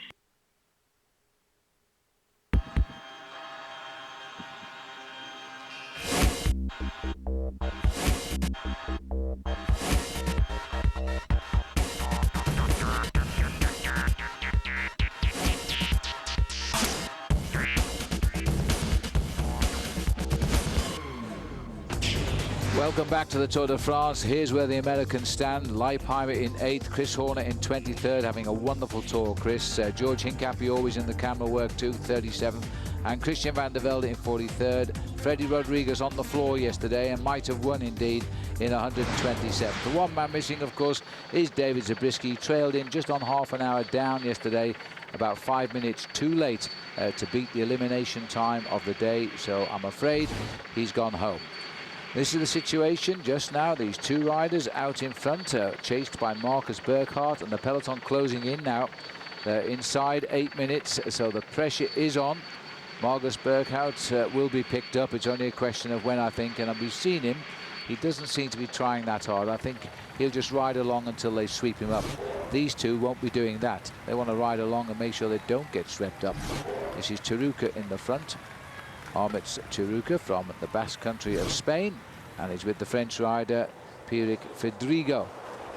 This isn't looking too good. This looks like Ventoso here, just about hanging on. All he's doing is lodging that hand on the handlebars. He's back in the cars now. This doesn't look too good. He looks like he may be coming back. He may have been down to see his team car, may have been down to see the doctor. He doesn't look like a man who's planning on leaving the race today.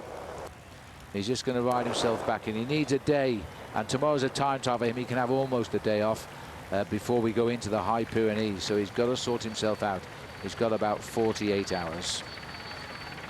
So one man I told you earlier who's having a very, very good Tour de France this year, though we don't see a lot of him. He's a workhorse for CSC, and his name is Christian van der Velde. There's a crash in the postal team. There's a touch of wheels. 2 riders are down here on the floor. One of them is Van der Velde. That is a great tragedy. It looked like a mistake by Christian van der Velde. It was horrible for me. It was horrible for the team. There's nothing I could have done about it. Number 9 going down there is Van der Velde, the first man to go down. And I don't know what happened. It looked to me as though Van der Velde touched the wheel in front, which was Rubiera's wheel. You know, I didn't touch the wheel. It was paint. I don't like being associated with that, but it's hard not to when you know you're in front of the world and on the world's best team with Lance Armstrong. Tour of Luxembourg gave me a lot of confidence for the rest of the year. It gave me the confidence to realize I could still do those things and I could race on the top level. It enabled me to do well in Tour of Swiss, which enabled me to go to the Tour of France. And I did a great tour. So I think it was just a rolling effect. And maybe if Luxembourg wouldn't have happened, I would have never gone to the Tour. Christian van der Velde, that was consistently riding day in and day out in the Tour last year, made a real big name for himself. I'm always content. I'm not racing for publicity. I'm racing for my team and myself. I'm my biggest critic. So it's more or less if I'm happy with myself, then I'm happy. I don't care what other people think. Christian van der Velde, a very good time trialist, a solid performer, year in and year out. He's a seasoned professional. He knows exactly what he needs to do. I'm slowly picking up steam again, and I've had a lot of rough years as of late. It's just myself getting the confidence back. I'm starting to realize and push myself a little bit farther day in, day out.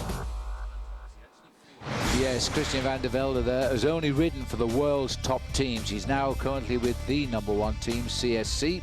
31 years of age, the quiet man, but he's a strong workhorse and winner last year, deservedly so, of the Tour of Luxembourg. So Christian working away in the peloton now, which is slowly working its way up to these 2 leaders. We are now around 7 minutes behind, 7:23. There we are. There was a moment there, I thought we might have hit that policeman who was waving away as we now continue to race in towards the base of the climb of La Jonte, which is a 10.4 kilometre climb, and it'll put us into the last 58 kilometres of the day. It's going to be a little bit of an explosion, I think, Phil, once we get to this climb, because we're having a hard approach to it for the main field, and it's having a serious effect on the lead of those 2 riders. It's now down to 7 minutes and 17 seconds, and we're really not very far away from the start of the climb. It's a second category climb. It climbs up for 10.5 kilometres at an average gradient of 6.1%. Yeah, we're going to be probably about 4 kilometres, just over 2 miles from the start. The computers are telling us that these boys will be caught if the average chase speed of the chase keeps up, with about 15 kilometres to go, which means to us, Paul, they will fight out the big double points bonus on top of this climb at least. Yep, that's a rule that was introduced into the Tour de France a couple of years ago, that if the final climb of the day was a second, a first, or an outside categorized climb, it would be awarded double points. And it's actually made the King of the Mountains race a lot more interesting. Yeah, absolutely agree. Here's Marcus Burkhardt. Well, just wondering here, Marcus, he's got a lot of cars around him, but I think he's just waiting for the peloton to pick him up. Well, it won't be long now because they're coming just over half a minute behind now. And that makes sense that he didn't really want to go away when he went away. He went away really just pedaling tempo, and the peloton went so slow he just kept on gaining time. But they're coming back to him now. He's looking for them as the leaders continue to chase. We're not very far away from the start of the climb, so we'll take a quick break and then we'll just see the Battle of La Jonte, which is the last and only big climb of the day today. See you in a moment. Whether it's applied to a home or a career, a solid foundation is essential. As new construction in the housing sector continues, there's a need for talented, skilled professionals who can manage the construction projects. Introducing the new Construction Management Program at ITT Technical Institute School of Drafting and Design. This new program teaches skills to help students prepare to pursue a rewarding career in the construction industry. The program offers a foundation in construction management, construction techniques, and the legal issues relating to the construction management field through the study of subjects such as site construction and management, building codes, and construction documents and contracts. Working closely with contractors, engineers, and architects, construction managers monitor and coordinate various phases of the construction project. Start building your career on solid ground today. ITT Technical Institute School of Drafting and Design. Education for the future. To find out more, call 1-800-488-3116 or visit us on the web. Welcome to a game where love means nothing and innovation is everything. Co-ed matches, coaches on the court, super tiebreakers, and superstars from around the world. World Team Tennis on Versus. The new champ of Wimbledon, Venus Williams, leads the Freedoms to Wrangell, Houston. Sunday at 11:30 on Versus. Ricky.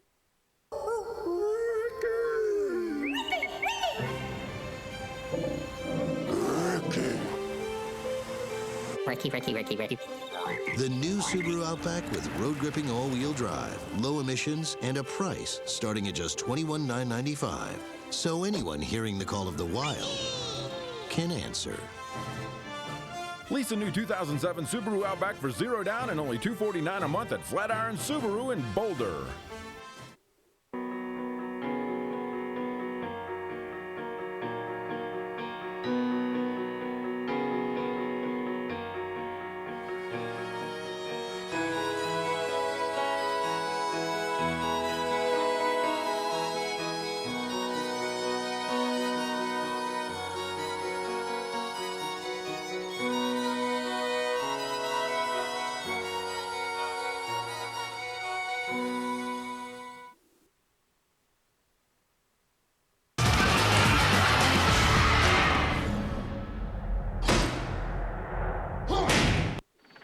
Charlie Regalius. And welcome back now, as we don't, let me remind you about this one. It is the World Extreme Cage Fighting, and boy, this is not for those that don't like blood, I'll tell you. It's live on August the 5th at 9 Eastern and 6 Pacific time. The WC welterweight camp champion Carlos Condit gets in the cage against his toughest opponent yet, the #1 contender, Brock Larson. World Extreme Cage Fighting, right here on Versus. There's the hills around the Tarn now. I don't think we'll see the gorges today. We're not quite where the beautiful gorges are. We're in the hillier sector of this region. As the riders now head towards Castres. Haven't been there for a while. Bruno Kengialta was the winner last time he went to Castres. 6 minutes 20. They're eating into that lead now. They've swept up Margus Burkhardt, who's distributed the water bottles to all his mates. And now they're getting on with the action. Heart rate's beating at around 129 beats a minute as they course towards the base of the La Jonte climb. And talking of the base of the climb, Paul, the two leaders must be virtually there. Well, they're not too far away from the small town of Saint-Pons, and that is where the climb actually begins. And there they will see the banner indicating 10.5 kilometers to go. But I've noticed recently that the race organization seem to be adding an extra half a kilometer on, so they will probably see a banner indicating 11 kilometers to the summit of the climb. Ah, not that's much not very fun. nice, is it? No. No. Peloton sitting at 6 minutes and 14 seconds now. And this, there's the hills, so it doesn't look very flat anymore, does it now? So we're interested to see this climb. Given a second category tag, so it must be reasonably difficult here. Tomorrow we'll be in the undulations around Albi, which is about 20 miles, 30 kilometers from where we finished. The riders moving up to the circuit of Albi in the time trial, technically quite a difficult time trial. And the next day, of course, we race into the Pyrenees. Then we might get some idea as to who's going to win this tour, because I haven't got any idea right now. I don't think anybody has. A lot of people are starting to talk about Andreas Klöden, who I think is riding very well, but don't discount yet Alexander Vinokourov, who is still a long way down in the overall classification. He's 19th, 8 minutes and 5 seconds down. But for Alexander Vinokourov, Phil, I think he's kind of regarding this as his last tour. He's not thinking about the future, so he will do everything to turn the tables upside down. He'll throw the tactical handbook away, and he will attack on every corner and every mountain that he can if he can get his legs back together. Well, this is a lovely crowd here, welcoming the riders and pushing them onto the mountain. Because that's where they're going now when they leave Saint-Pons de Thomières. These two riders out in front, getting to the lower slopes first. And don't forget, still time for you to play our Watch and Win sweepstakes with Saab. Just log on to versus.com/fly to the finish. And once you're on board, then check out, but you'll need the keyword, and there it is, power. Power, that's the word you need today. This is the start of the climb, I think. And Fedrigo is the man pushing it, 6 minutes 3 the gap. Now, it'll be interesting to see about this young rider at the back here, Chiruka. He's the lightest man in the race, as I said, and he must have lost a little bit since we started from London 13 days ago, Paul. We're on the climb itself, the Monte de la Jonte, 10 kilometers to go. Well, I'm not sure that the gravity of the climb, the steepness of the climb, will advantage the small rider from Euskaltel-Euskadi, but there's the banner, and it indicates 10 kilometers to go, so they've been rather kind on this occasion. They've shaved off the half a kilometer. Well, no, I don't agree. I think they've been climbing for a kilometer already.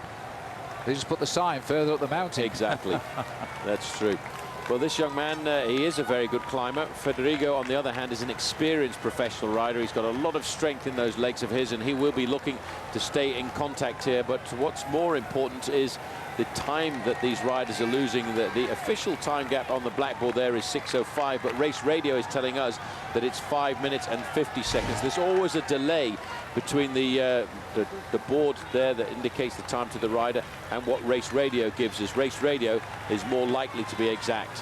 Yep, that's absolutely right. Well, these two riders are hitting this hard, and the crowd has chosen this climb to turn out in quite large numbers and shout them all on. The flag of Denmark off to the right, supporting Michael Rasmussen. And here comes the big pack. They're on a little slope here, but they're still about, well, what would it be, 3.5 kilometers or maybe slightly more behind those two front runners. Marcus Burkhardt now at the front of the main field and still looking fairly comfortable. A little bit of discussion going on there. Sorry about the little bit of picture breakup. That's the live signal going from the motorbikes up to the helicopter and down to the finish line. A lot of riders in this group now, Phil, will be rather worried about the fact that they know there's going to be a showdown on the slopes of this second category climb, and will they be able to stay in contact? Chris Horner is not far away. He's looking after his man Cadel Evans, who, let's not forget, is only 6 seconds off second place in the overall classification. There he is over on the right-hand side. It's good to see that. Cadel Evans, I really feel, believes in himself this year, and he can win this Tour de France. He won't make any silly mistakes if they do split on this climb, because tomorrow, like a lot of the favoured riders, he can ride a time trial, and that's where they can reshuffle the pack.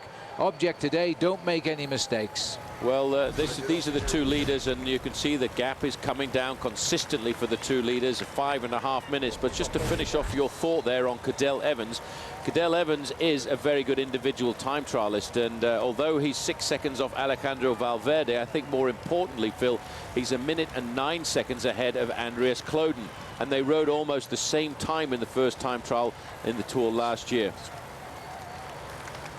So it's going to be interesting tomorrow, that's for sure, but it's going to be pretty interesting for the next hour or so today, because the rider's now in the last 35 miles with the hill. Now let's remind ourselves that Pierrick Fedrigo is in his 5th Tour de France, won a stage last year, and it was in Gap, which is the exit to the Alps. So I think we can show you those pictures right now as they continue their climb here. And this is a big win. He was taking on Salvatore Camesso, who's already won a couple of stages in the Tour de France and was usually a good sprinter. This time, though, he was outshone by the former champion of France, and Fedrigo saving the face of France with this victory in Gap. There we are. Marvels of television. Gone back 12 months. The Gap now 5:20. Inside 57 kilometers, the town, the peloton rather, in Saint-Pons-de-Thomières now. That's the gateway onto the climb itself. And the two leaders, the front runners, the only two in front today, 5:18 ahead. Well, the cathedral here in Saint-Pons was actually built originally way back in the 11th century, although it has been renovated a number of times ever since then in the 15th and 17th century. It is, for us here this afternoon, really the gateway to the Monte de la Jonte. All the houses look very boring, all the same colour. I think it's something to do with the fact that they're made from the same bricks and same rock from this area. There is the flag of Scotland there, and I think they'll be shouting for one man, and that's David Miller. Yes, a long way from home, and David riding well. Here's the pack now, and Cadell Evans under the escort here, the American Chris Horner, who's looking after him, and himself riding very well just now. The peloton even signaling the way to go because of that traffic. Oh boy, there's one or two riders seeing it a bit late, aren't they? They bounce over the parapet, but they're all safely round, with Steph Clement, the guy at the back, who's still suffering quite badly, I think, from rather a nasty fall earlier on the race, about an hour and a half ago, in fact. And he's been well bandaged by the doctors. These are the front leaders, and in fact Fedrigo, the teammate of Clement, the former time trial champion of the Netherlands, lost his title just a week before the Tour started. These are the leaders, and for how long is the question. Saab was founded by 16 aircraft engineers. Their spirit lives on in the turbocharged 2007 Saab 9.3 Sport Combi. With all the storage space you need, an estimated 30 miles per gallon, and a starting price under $29,000, you're closer to owning a jet than you think. Saab, born from jets. Log on to Versus.com/fly to the finish for your chance to win a 2007 Saab 9.3 Sport Combi and a new Cervelo bike.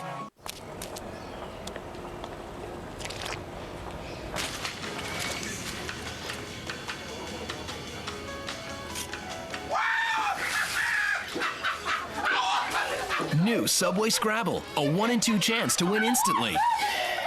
Play new Subway Scrabble to instantly win food, or collect letters and play online for a chance to win thousands of prizes, including 10 $100,000 jackpots. Play often, win often.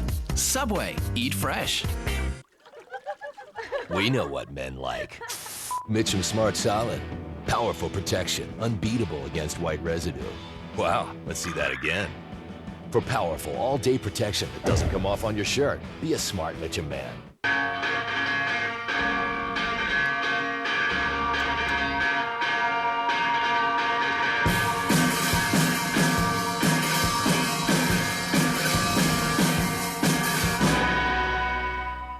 They're crossing the country, dropping in on the biggest names in the business, searching for the next mixed martial arts badass. All new episodes of the original series from the producer of American Chopper and The Ultimate Fighter. Where you is, baby? Tap Out. Wednesdays beginning August 1st on Versus.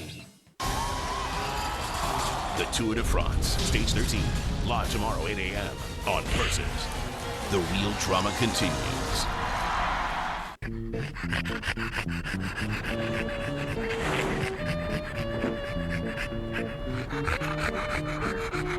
I heard that. We'll leave the light on for you.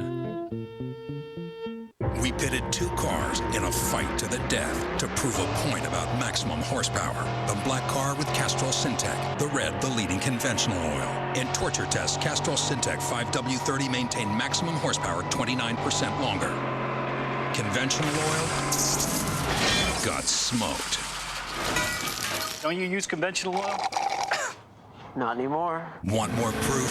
Go to CastrolSyntec.com. It's more than just oil, it's liquid engineering. People are smart. And when it comes to home loans, they don't want smoke and mirrors. They want a smart rate. Like our 30-year fixed mortgage around 6 1/8%. Call 1-800-DITEC-1 now to get a loan without being sawed in half.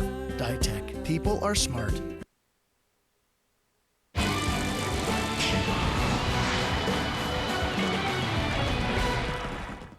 We're looking at the leaders on the stage of the Tour de France. They're on the last climb of the day, but it's quite a hard one. La Jante, we're a couple of kilometres into it. It's a 10-kilometre climb, and Ahmet Giruca is the Basque rider from Spain on the front. He's the lightest man in the race at about 120 pounds, believe it or not, and also it's his first Tour de France, and he loves climbing.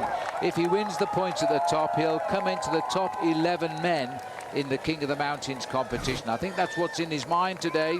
He's taken both the smaller climbs earlier on the breakaway, and Fedrigo hasn't bothered to challenge him. Well, all the cars are up behind these two leaders now. I don't think there's any doubt, Paul, that they will stay away, and you know, the points he gets at the top of this will give him a top 11 situation in the mountains competition.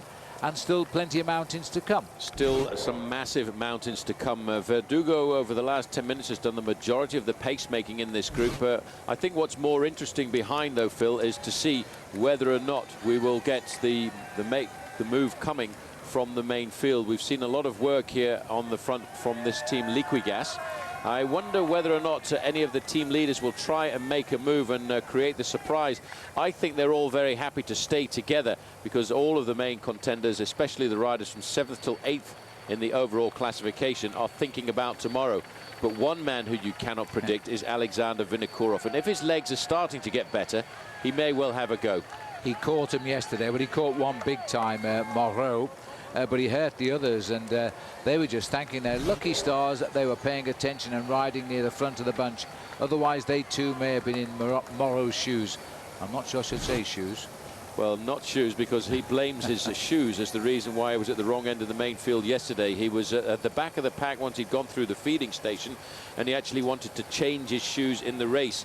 And when he was making his way back up through the main field, his team manager, who was watching exactly the same television pictures as we were watching in his team car, sent a message over the radio to Christophe Moreau: move up to the front, something's going to happen. But I think that news came just a little bit too late. Well, I think they're saying goodbye here, are they? Au revoir. Yes, they're pointing us clear of the climb as we go up the climb, heading towards Castres today.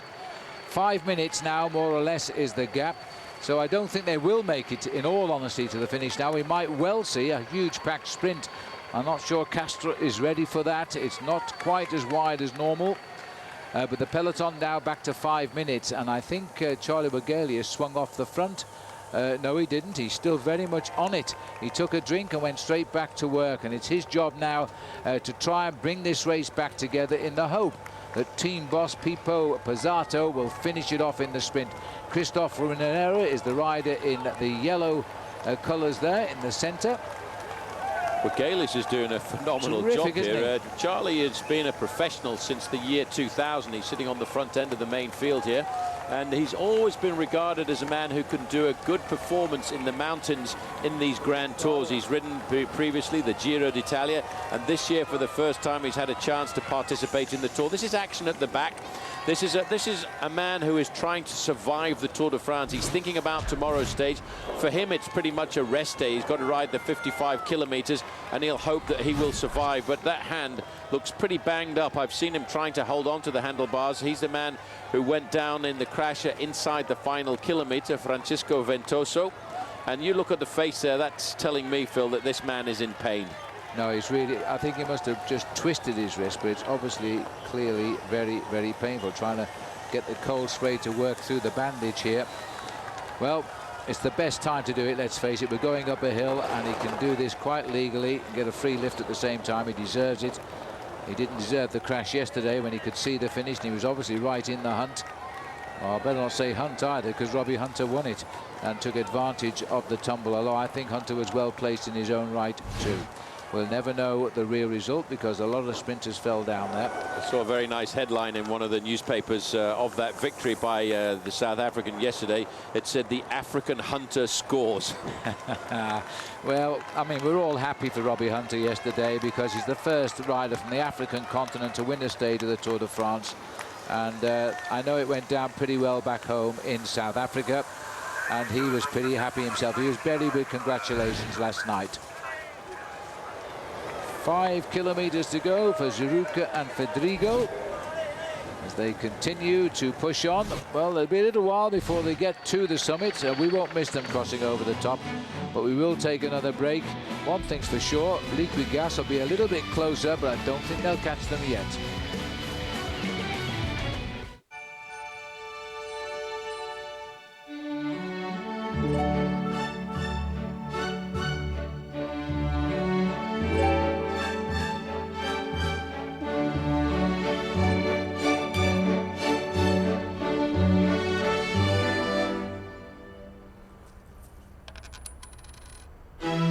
Visa Payway. Now there are more places and more ways to pay.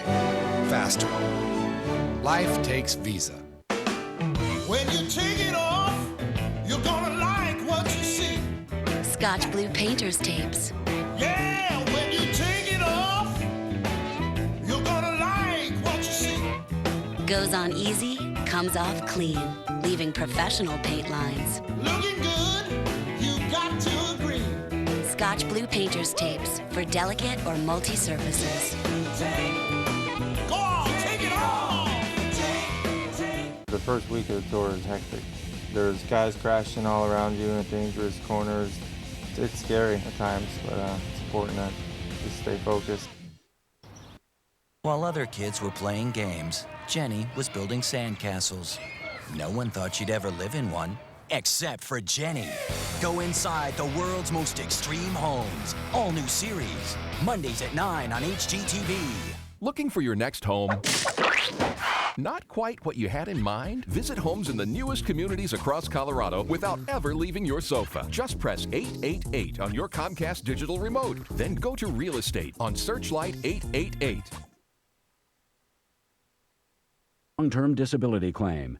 If your insurance carrier denied or terminated your claim after Social Security and your healthcare provider determined you were disabled, call now for a confidential consultation. If you're a doctor, lawyer, trader, accountant, or any other professional who was denied a long-term disability claim, call 1-800-520-2781 in confidence. We're standing by 24 hours a day to take your call. Where love means nothing and innovation is everything. Co-ed matches, coaches on the court, super tiebreakers, and superstars from around the world. World Team Tennis on Versus. The new champ of Wimbledon, Venus Williams, leads the Freedoms to Wrangell, Houston, Sunday at 11:30 on Versus. Welcome back. We're looking still at Charlie Wegelius, the British rider on the Italian Liquigas team, setting the pace as he has done since this climb began, and doing a good job too as they race towards the summit. As we look at Charlie here, Paul, the gap in fact is losing ground on those two leaders. We've gone out to 5 minutes and 9 seconds now. It's only a couple of seconds either way, but it's a good sign for the two up front. Well, the reason is because Liquigas don't want to blow the race apart here. They need to keep a full complement of riders together because they still know that they have to chase once they get over the summit of the climb. Well, there's the precipitation which has been around all morning. It's been promised to clear, so it looks like it's moving above the natural park, just above the Tarn Gorges.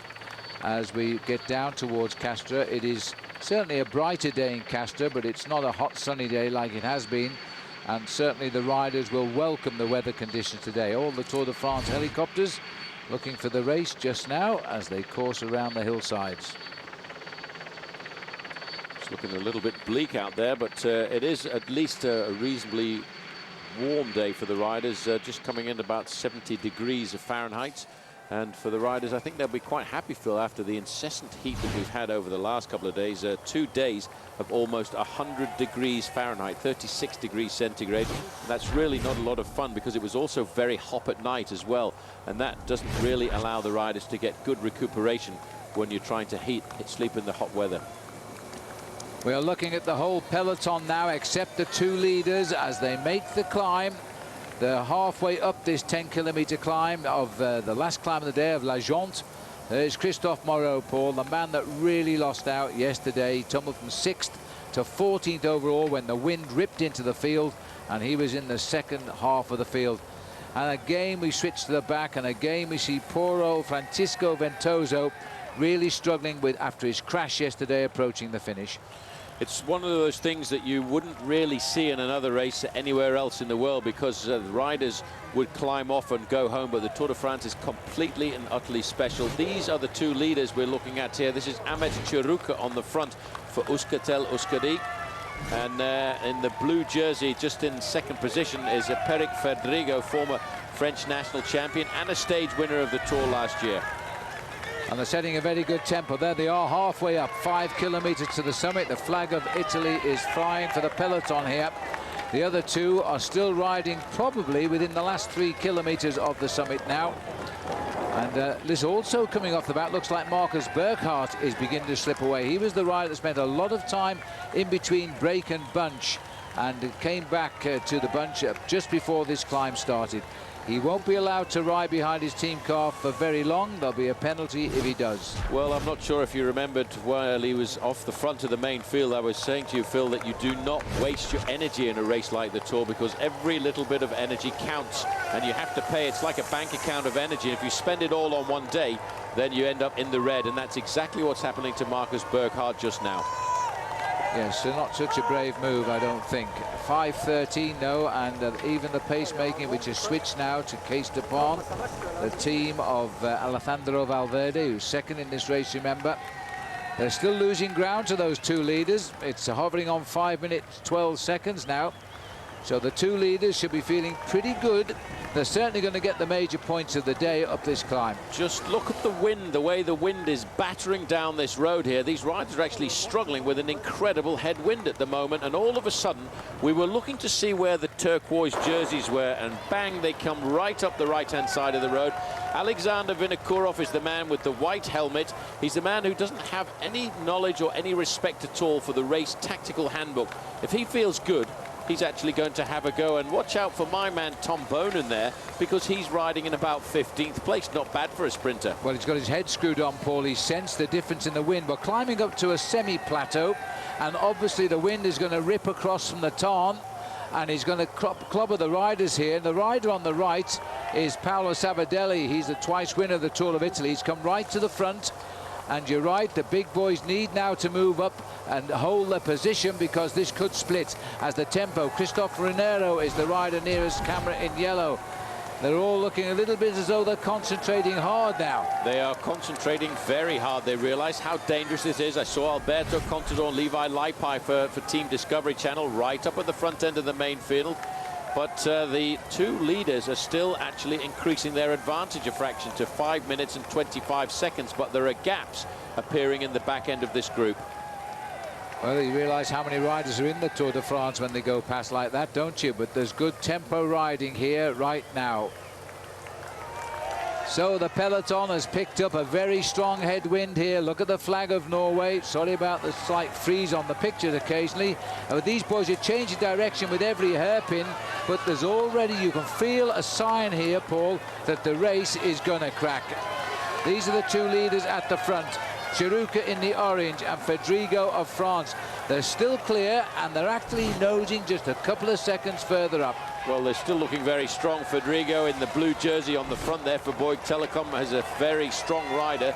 They know, though, once they get to the top, Phil, there's still a long way to go to the finish, and it's not an easy run into Castres, because over the summit of this climb, you're right, we stay on a false flat. It undulates, and I think the wind is actually going to once again play a serious part in the evolution of the final part of this race. Ahmed Chiruka, the Basque rider, has taken all of the points since he got into the breakaway over the second, fourth category climb of the day, the third, and he'll probably be looking for maximum points here too. Fedrigo, in the back of his mind, he's thinking more about the stage victory. Well, they don't look too under pressure, but I think they are now, as they've been away an awful long time. They got away at 52 to go. You can see the pace has slowed here. They're on the lowest gears. This is the steepest part of the climb.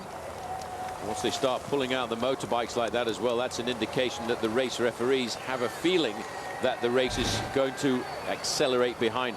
This wind, all of a sudden, Phil, over the summit of this climb seems to have appeared from absolutely nowhere. Now, if they get a crosswind at the top, watch out for Alexander Vinokourov once again, because he will try and take advantage, I think, of a race situation that can develop without the planning this morning.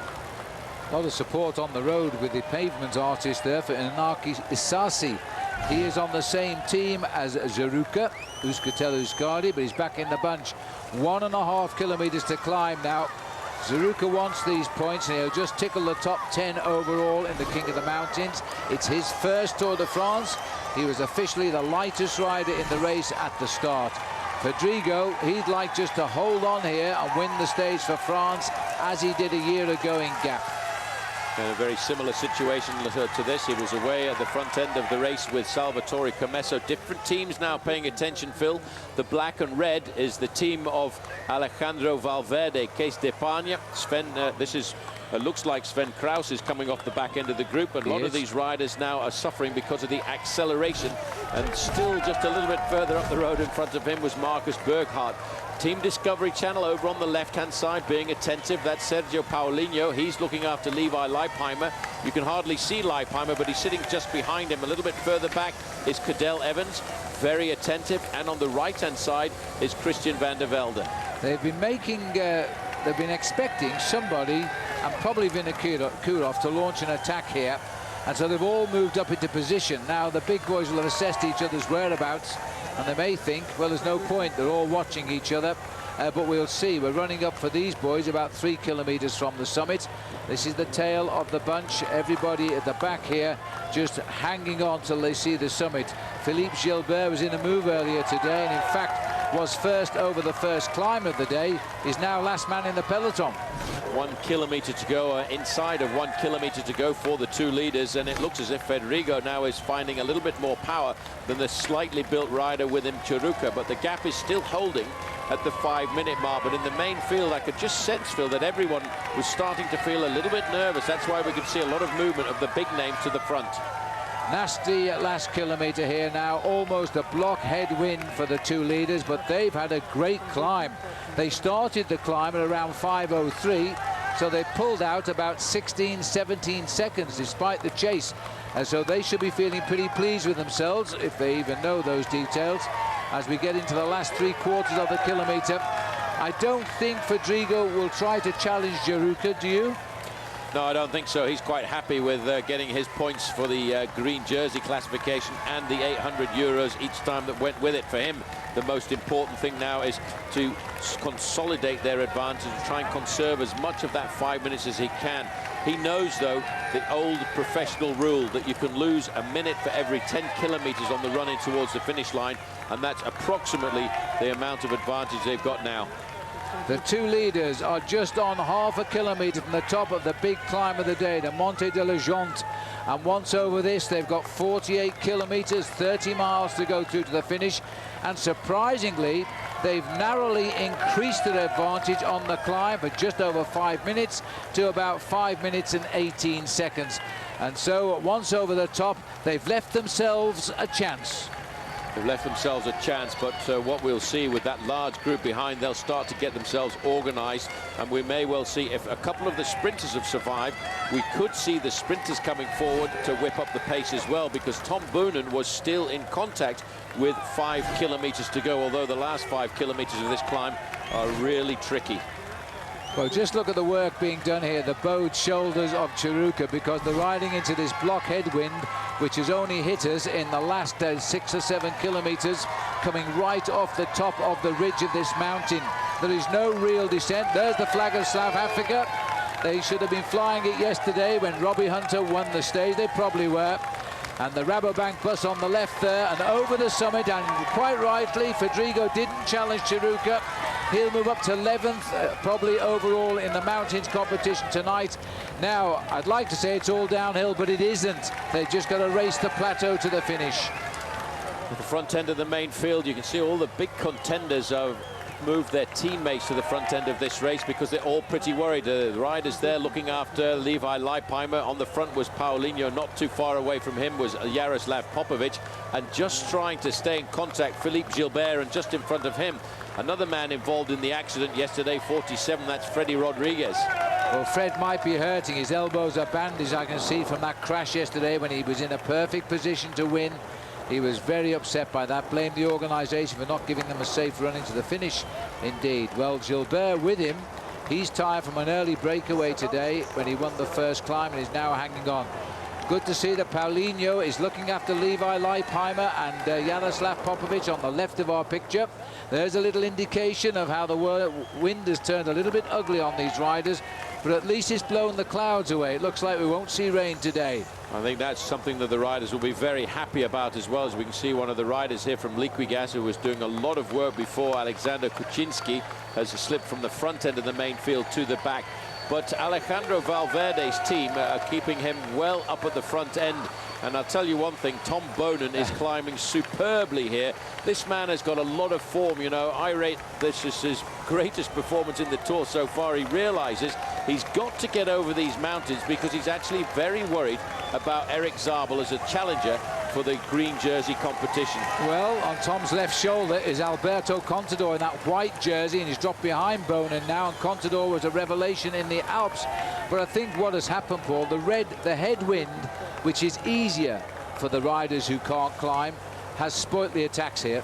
No, definitely. It's a lot easier for the climbers to actually attack when there's a tailwind, because they can go up these hills at incredible paces, but they don't have the power to ride into a strong wind like this. They don't have the big body weight or the energy, and it has basically negated any attacks on this climb, which is why we're seeing still such a large main field pretty much stuck together. Juan Antonio Fletcher in the orange on the left-hand side, he's waiting for this climb to get over. And there, this must be really, Phil, the first time ever we've seen so much at the Tour de France, the flag of Kazakhstan. That's right. There's still hope that Vinokurov will come back from his lowly 19th overall and still win this Tour de France. Signed yesterday, he's recovered from his injuries. The peloton then, not far away from the summit, 1 kilometre to be exact, and they're not going to split up now. Vladimir Karpit setting the pace on the front, followed by Sergio Paulinho. Michael Bogart in the orange is also moving up here. Cadel Evans stalking them all on the far right of our picture. Cadel is riding as well as I've ever seen him.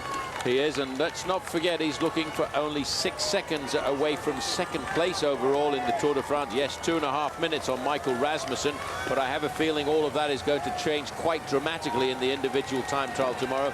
54 undulating kilometres around Albi. Belgian flag out there and great support for Tom Bonin. They will be very happy to see the green jersey of Bonin riding at the front end of this group. Well, the big pack, as they now are nearly at the summit, so if you can hang on just a little bit longer here. Karpit setting the pace, the winner of the Tour of Switzerland, and has come to this race as a teammate of Alejandro Valverde, currently lying second in the race. 5:30 in the gap, so the two breakaways climb this hill marginally quicker than the peloton. But also riding pretty well at the front there is Juan Jose Cobo, just over on the right-hand side, and he's a rider who had an accident the other day. He too slightly damaged his coccyx, and he must be going through all kinds of agony to stay in front of this race. Fletcher has seen the gap that's being made here, and he's decided he wants to stay in contact. Sebastian Rosselaer there, 175, sliding backwards for Team Quickstep.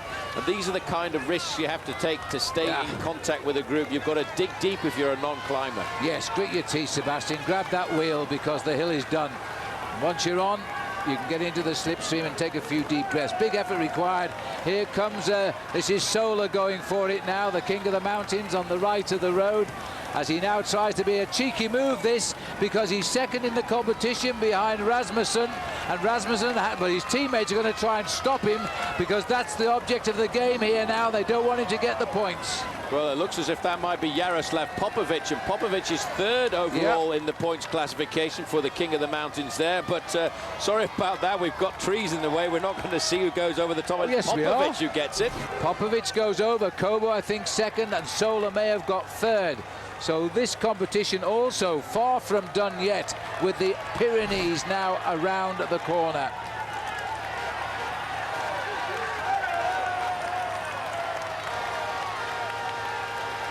We're looking now into the eyes of Jaroslav Popovic on the far right, who's just claimed third place on the climb. Oh, what's happened here? There's a crash here, and this looks as though it's Mercado has gone down. He must have clipped, and also Wegman is down. That's Mercado, nearest camera. Wegman about to get on his bike. Must have clipped here. Somebody in the crowd. They're all just looking on at the moment. Mercado needs a new bike, I think. Jérôme Porte, the doctor, is there.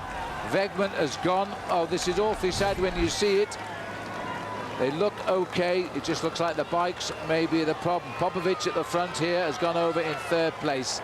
We'll wait for the full confirmation of the climb very, very shortly. But it just shows you that Juan Mauricio Sola is also looking to displace Rasmussen as the leader in the King of the Mountains, as indeed is Jaroslav Popovic. Two leaders now, sort of downhill just for the moment. We'll be back in a second. special agent. When can you get back on the road? Hey, I'll show you. When Esurance policyholders get their cars repaired at one of Esurance's certified body shops, they can monitor repairs online 24/7. I'll be back on the road in no time. Visit esurance.com today. Someone's about to lose their Selling Miller highlight privileges. Can I borrow that for a second? Hamburger, $11.50. Are you for real? Step aside, mon ami. Pardon moi. Excuse us. See, this beer is about helping people live the high life. It's a good, honest beer at a tasty price. Mess with the high life, and the high life will mess with you. $11.50 for a hamburger. Y'all must be crazy.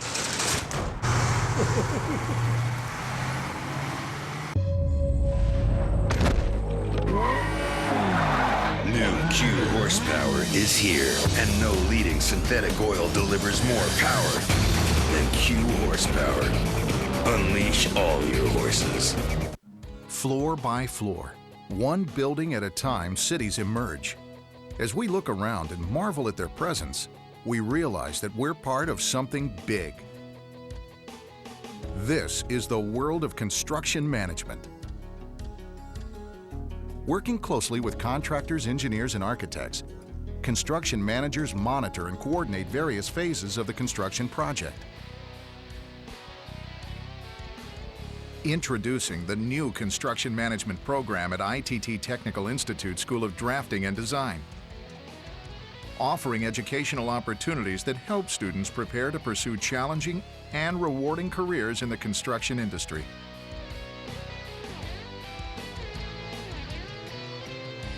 ITT Technical Institute School of Drafting and Design.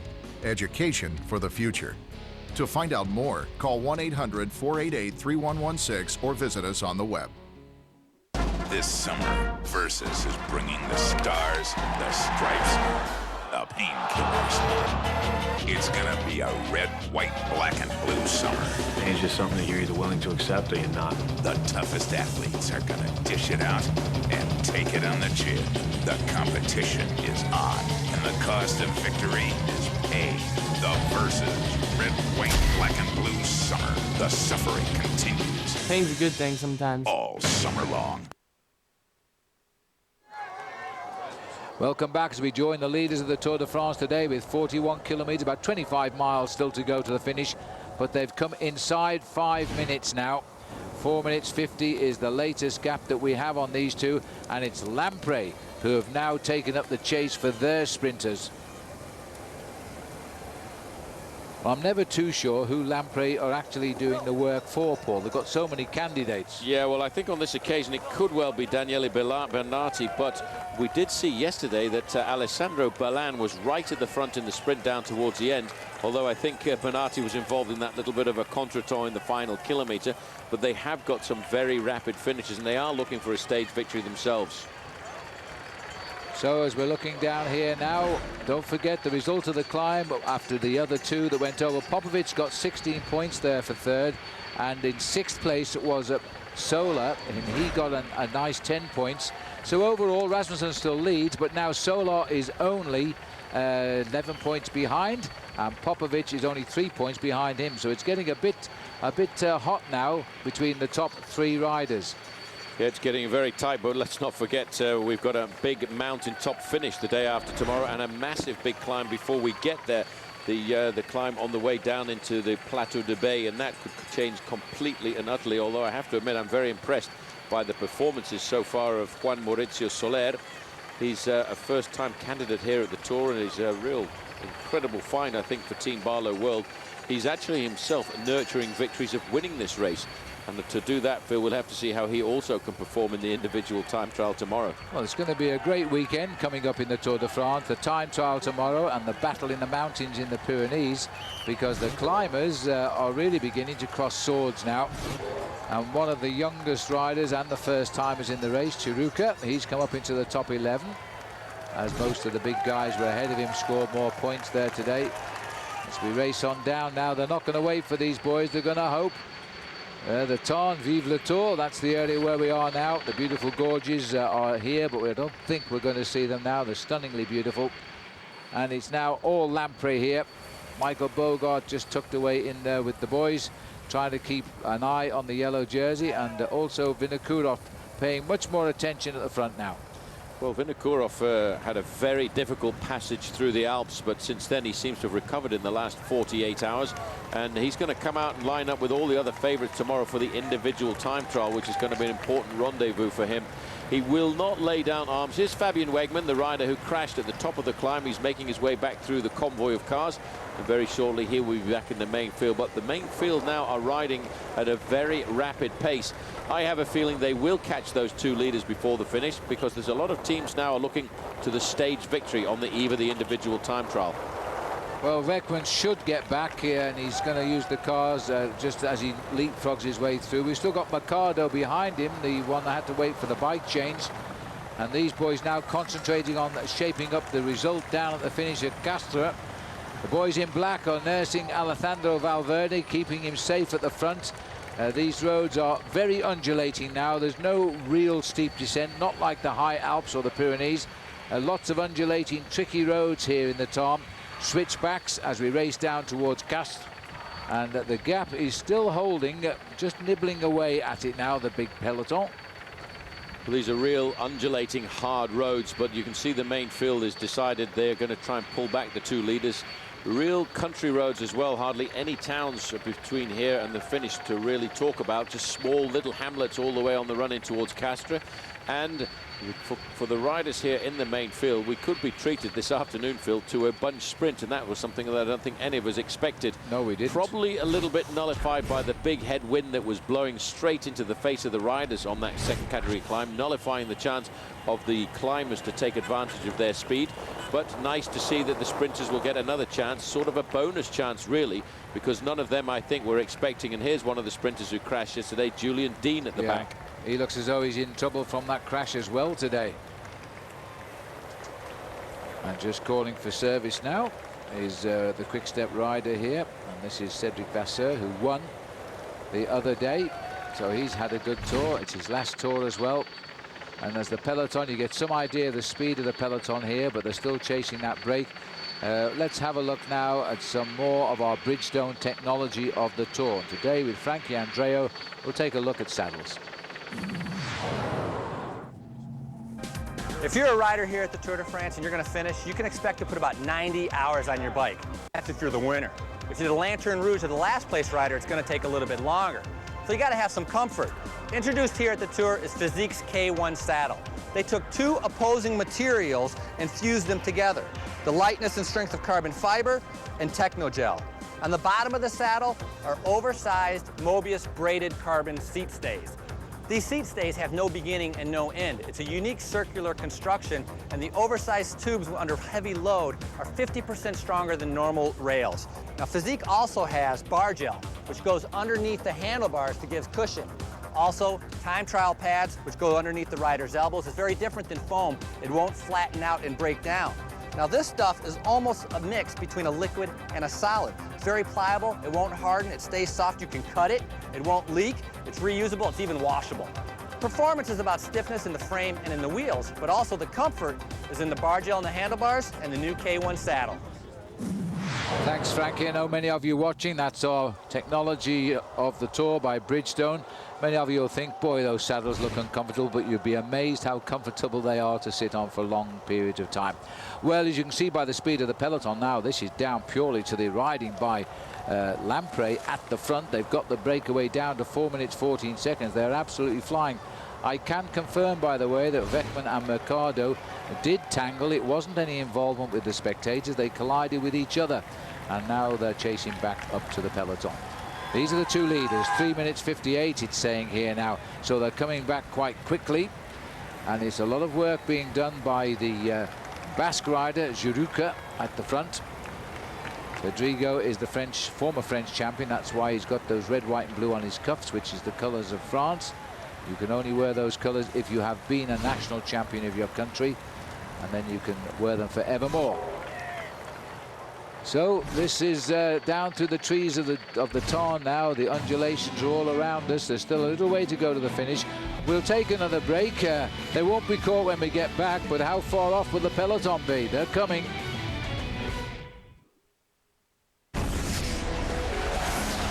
Saab was founded by 16 aircraft engineers. Their spirit lives on in the turbocharged 2007 Saab 9.3 Sport Combi. With all the storage space you need, an estimated 30 miles per gallon, and a starting price under $29,000, you're closer to owning a jet than you think. Saab, born from jets. Log on to Versus.com/fly to the finish for your chance to win a 2007 Saab 9.3 Sport Combi and a new Cervelo bike. Film, animation, and digital effects. I use my computer to connect these three worlds. I transform photos people send me, then email them back. I photograph my son's painting too and post them on his website. I love playing music. I even did the music for this commercial on my computer. I dream a lot, but I'm not a very good sleeper. HP Pavilion DV9000T with Intel Centrino Duo mobile technology. Another good thing about Geico is they've got, like, real live people working there 24/7. So, like, say you need to report a claim, right? A real person will be there to help you. Then you can use Geico.com to view photos of the damage, track your claim, print an estimate. You want an English muffin? They literally hand you a toasted muffin with butter and jam. Oh, it's tasty. That's a complete dramatisation, of course, but you get my point. Geico. 15 minutes could save you 15% or more on car insurance. Hey. Look, honey. Rock Bottom's Backyard Barbecue, and they're tapping that beer you love. American Dream Ale.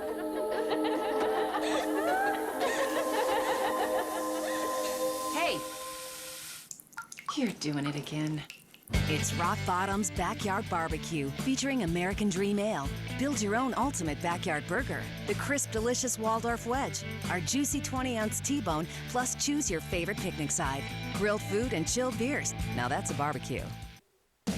Bicycle Village, the ultimate bike shop. Bicycle Village has Colorado's largest selection of bikes, from tandems to trikes to top-end bikes. All the best brands and the largest selection. Over 1,000 bikes set up and ready to ride from the brands you want, like Trek, Specialized, Raleigh, Lightspeed, and more. Only Bicycle Village offers same-day bike service to get you back on your bike quicker. Plus lifetime tunes and an unbeatable performance guarantee on every bike we sell. And we always guarantee the lowest prices. Bicycle Village, the ultimate bike shop. Fortified town of Angles. Let me remind you, for Bicycle Magazine's Tour de France stages you can't miss, the first individual time trial in this year's tour, later than usual, but it's tomorrow, July the 21st, and it's right here, live on Versus. A chance for the pure contenders for final victory in Paris to have a real go at one another. Bicycling.com is where you go to find out more about Bicycling Magazine. Looking down then at the two leaders at 3:31, it's coming down quite quickly as they're now being chased largely by Lamprey, but I've also noted that T-Mobile have put riders up there as well now. And as you can see from the pictures, there they are right on the front, and they're flying down these narrow twisting roads of the Department of the Tarn. Well, these narrow roads could catch them out here. They need a lot of concentration at the front now. There's a lot of twists and turns in the Department of the Tarn. And as I said, as you said, Paul, I'm not too sure this is a great finish for the sprinters.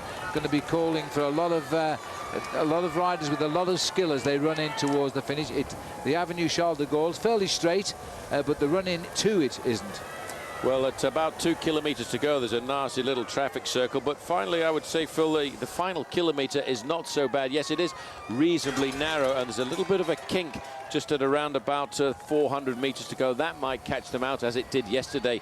And as you can see, our roadside artists have been out once again. It always amazes me how they come up with these incredible designs to celebrate the passage of the Tour de France through their region. Yep, and they're very proud of it too, as we now race down towards the finish time today. You can see by the long thin line at the front, that's where the action is. The long thin line at the back are the boys who weren't expecting this. They are hanging on by their shirt tails to what is now a very fast moving peloton. You just look at the movement in the centre as riders see the chance to just get a little bit further forward. Well, the heart rates are starting to creep up, and that's because of the accelerations. 150 beats a minute seems to be the average. Auger slightly less than everybody else at 145.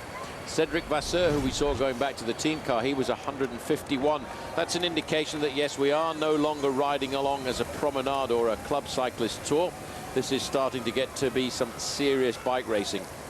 Well, if they did survive 126 kilometers, they would have led this race for. This is Pirik Fedrigo.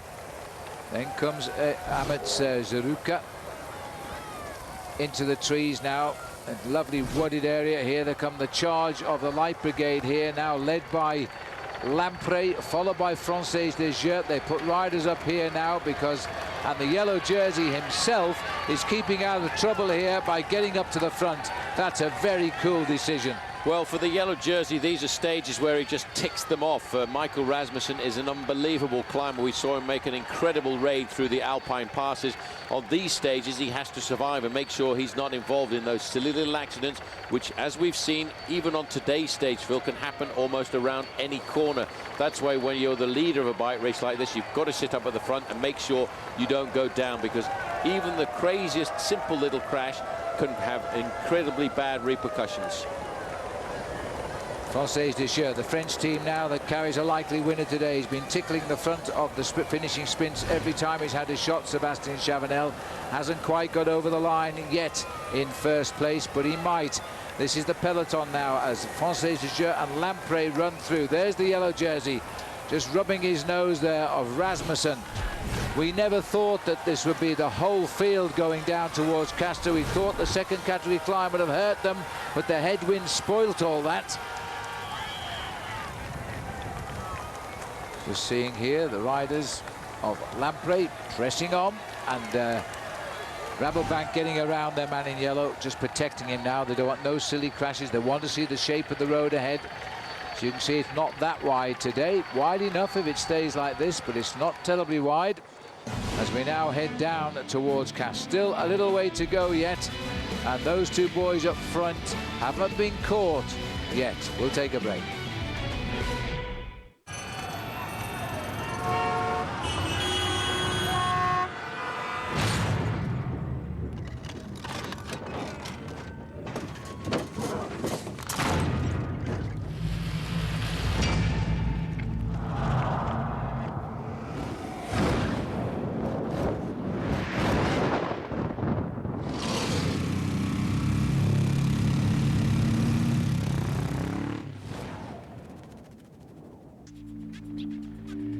The Cervelo SLC SL is a pure climbing machine. Learn more and enter to win the Cervelo Dream Bike at competitivecyclist.com. Of all the numbers you encounter along your journey to wherever you're going, you'll find there's one number you can always count on for a great night's rest. Super 8, now with free high-speed internet, free breakfast, and more. Super 8, see you along the way. When you take it off, you're gonna like what you see. Scotch Blue Painter's Tapes. Yeah, when you take it off, you're gonna like what you see. Goes on easy, comes off clean, leaving professional paint lines. Looking good, you got to agree. Scotch Blue Painter's Tapes for delicate or multi-surfaces. Go on, take it off. It was known as the Tour of Chaos. This year, who'll get it back on track? Alexander Vinokourov, the most dangerous, determined, aggressive, and holding a grudge. Alejandro Valverde has all the tools to win it, if he can finish. Dennis Menchov, a good rider needs a great team, and he's got one of the best. Levi Leipheimer, new style, new team, and visions of a night straight American victory. The real drama continues. The Tour de France, stage 13, live tomorrow, 8 a.m. on Versus.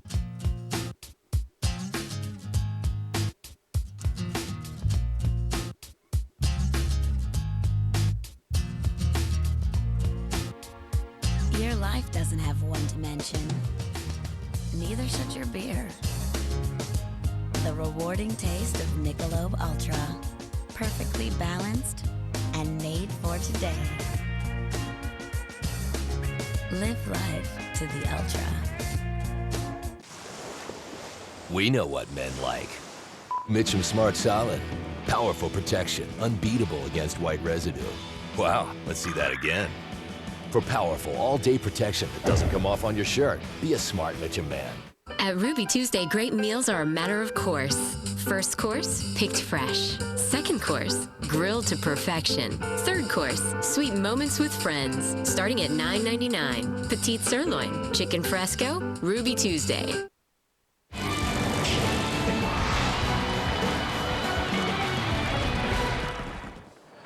Welcome back. The peloton for the moment on a slight uphill incline here. There's the yellow jersey of Michael Rasmussen paying attention today, staying away from any possible falls as we run down towards the finishing Castres, because we didn't expect really all of the riders on today's stage finishing together. Two may still slip away, but they are being caught. There are a couple of riders who have been dropped on the climb. But other than that, the peloton about 155 riders strong as we race down now into Castres. Just under 4 hours of racing, Paul, so just working on the fact that we've got about just over half an hour to go. That's 270 minutes of racing. 11% of that, about 29 minutes, will be the elimination time today. Yep, it's a very tight elimination time on a race like this here this afternoon, and anybody who's got left behind will have a very difficult time of actually staying inside that time.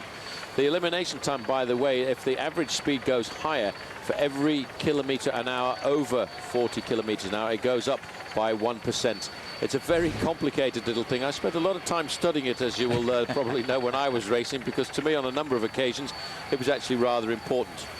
Absolutely. If you get left behind, you've got to try and calculate the speed of the day and the winner's time, and then they work out the percentage that if you finish behind more than that percentage in time, they simply kick you out the race. And it happened yesterday to Dave Zabriskie, who came in, I think it was 31 minutes behind, and elimination was about 25 minutes. So he was 5 minutes too late and was out of the race.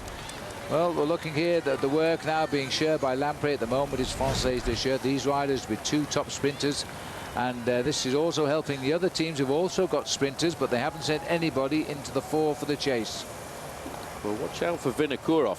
He's there because he's riding in about 10th to 12th position, and in a couple of kilometers time, Phil. At the moment we're riding along a plateau which is up and down, slightly undulating, not that difficult, but in about a couple of kilometers time we'll start what is a fairly precarious descent, and I will think then that Alexander Vinokourov, if he's feeling okay, he may well have a little dig there and see if he can create a little bit more action in the back end of the main field. We're looking down on the two leaders, 28 kilometres, about 17 miles to go now. It's all undulations to the finishing Castres. The gap is only 2 minutes and 35 seconds. The peloton is flying after them now. They're interrupted by the little undulations. The leader's downhill at the moment, and the peloton here slightly uphill. This team Lamprey still on the front doing pretty much of the pacemaking, but there's a lot of teams starting to move forward, and I feel quite sure that shortly we'll see the dark blue jerseys of Team Quickstep and Tom Bonen coming to the front. Bonen a little bit upset yesterday at missing out on the points. He in fact didn't really crash too hard there. He managed to control himself in the accident, and in fact only had to put his foot on the ground to avoid going down. So he will still be in good form. He knows to win the green jersey points competition he has to fight on every individual stage. Teammate moving up to the front here for Team Lamprey. He's been back to get a few drinks on board, and see that it was almost like a relay change as that bottle was passed over. Well, it really was, and how on earth he got back up here at all right now is a mystery, because the peloton is under stress here as they come up towards the top of this little climb. The gap continuing to fall quite quickly, but whether they'll catch them, it seems they will, and it won't be far away from the finish either if they do. Here they are. 2.5 minutes, 26, that's about 16 miles. Still to race down to the finish. Chiruka has done his stuff on the mountains. He's won all of the climbs while he let Fedrigo win all of the sprints. They've shared the money of the day. They won't be sharing out the final sprint if it comes down to that. Bet on it. Well, I have a feeling as the bringer of doom, it's not going to go down to that for these two riders, because the main field are completely and utterly on fire, and all the teams of the sprinters now are feeling that this is a bonus day for them this afternoon, and that's why they will find themselves pushing the pace once we come down to the last 15 to 20 kilometers. The main field now is stretching out into a very long line. That's an indication that the pressure is on and the speed is high. Well, we're deep into the hills of the Tarn now as we race towards the finishing Castres, which is in the Tarn, of course, as the peloton still try to seek out a way up to those two leaders. Time is running out, but they are closing in. We'll take a break. See you in a moment.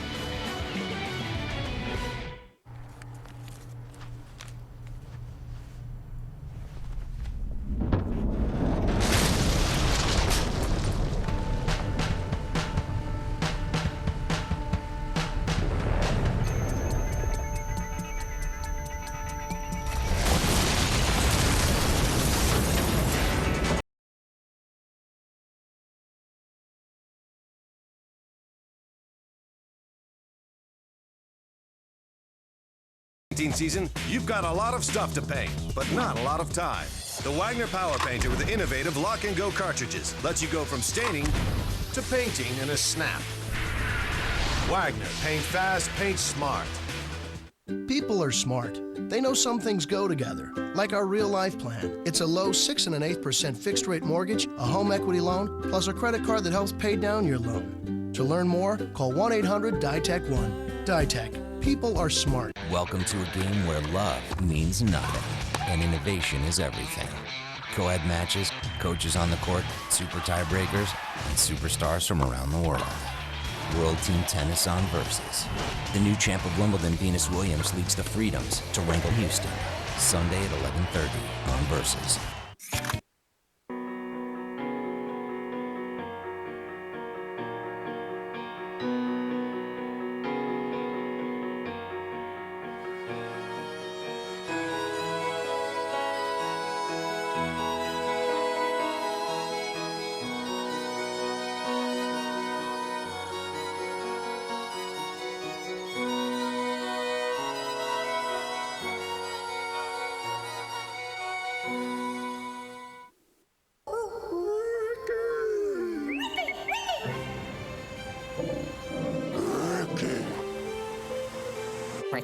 Ricky.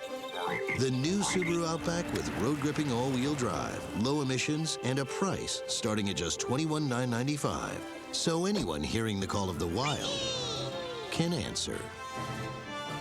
Lease a new 2007 Subaru Outback for $0 down and only $249 a month at Flatiron Subaru in Boulder. It's Badass. All new episodes of the original series tap out Wednesdays beginning August 1st on Versus. Welcome back as we look down on the two leaders. The gap is just over 2 minutes. A special treat for you tonight on the Alan Bob Show, our enhanced prime-time coverage, which comes to you 8 p.m. Eastern Time.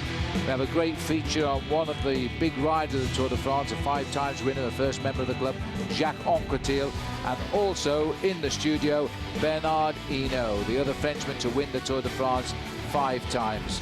So enjoy that tonight. Now with the two leaders flying down this little hill here, heading towards Castres. 2 minutes to the latest gap.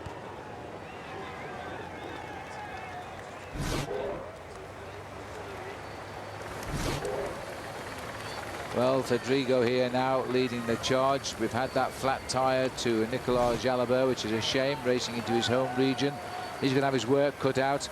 Fedrigo now has reversed the situation. He's doing most of the work in this escape now. 56% of the effort, 44 by Zeruka. Well, Zeruka's younger, he's tired, he's a first-time Tour rider, and at the gap at 2 minutes and 1 second, it's going to be a catch, I think. I can't see them surviving, although when you put in so much effort, we always like it when they do. Well, because they're on the descent here, they're not going to lose very much time because they'll be riding about the same speed as the group behind it. Once they get to 18 kilometers to go, the road starts to flatten out on the run in towards Castres, and that's when the main field will continue to accelerate and continue to push their pace up to 55 kilometers an hour. And that's when these guys will start to weaken. We mustn't forget they've been at the head of the race for an awful long time. Two leaders on the way down. Zeruka is in the lead at the moment, followed by Fedrigo. Nice racing roads, beautiful racing roads. The crowd enjoying the scenes here. We've all turned left. These roads twist and turn in this region, and that's why it's wise, if you can, to ride at the front with your teammates and keep out of trouble. At the moment, it's the works all being done here by Lamprey and Française de Jeux, but they're also pulling the other teams into this. But look, they're going down here so quick, Paul, they're putting gaps between the wheels of the riders behind. It's a bit technical, and that's why the yellow jersey is doing a very good job of riding at the front end of the main field. He has to be attentive all of the time, and in fact, a couple of riders there almost missing the corner. 1 minute 54 seconds the gap, and the peloton now working so hard down the mountain there as we approach 20 to go here. These two leaders are going to go under with about 1:55 now, and they are scurrying as hard as they can for the finish. couple of kilometers of descent for them to go, and then they will sort of level out for the flat run in towards Castres, and that's when the advantage turns away from the two leaders towards the main field, who will see it much more easy to work. At the moment, it's very difficult to actually share pacemaking at the front, because every meter or so you're going round a different corner, so the organization disappears from the front end of the main field. Once we get on the flat, long straight roads on the run in towards Castres, you will then start to see the main field organizing their chase a lot better. A couple of riders from Rabobank there, Phil, just looking after their man in the yellow jersey, and Alejandro Valverde is also playing a very attentive game.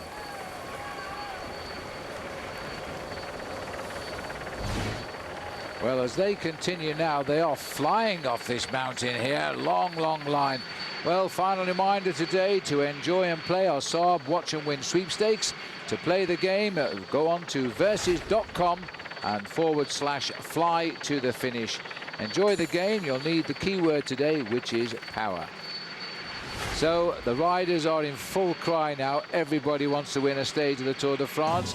The leaders are under 20 kilometers to go, and the chase is about to get to 20 kilometers to go. See you in a minute. Sono Paolo Bettini, sono campione del mondo e campione olimpico. Chiedo il massimo dalla mia bicicletta. Voglio che sia ripida, leggera, bella e precisa, ma più di tutto che sia veloce.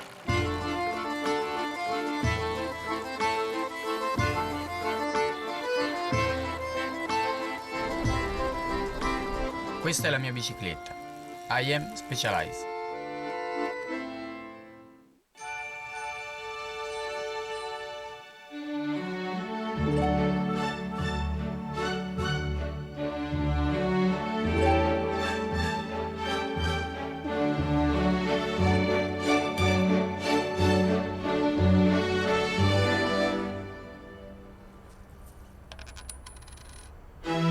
Visa Payway.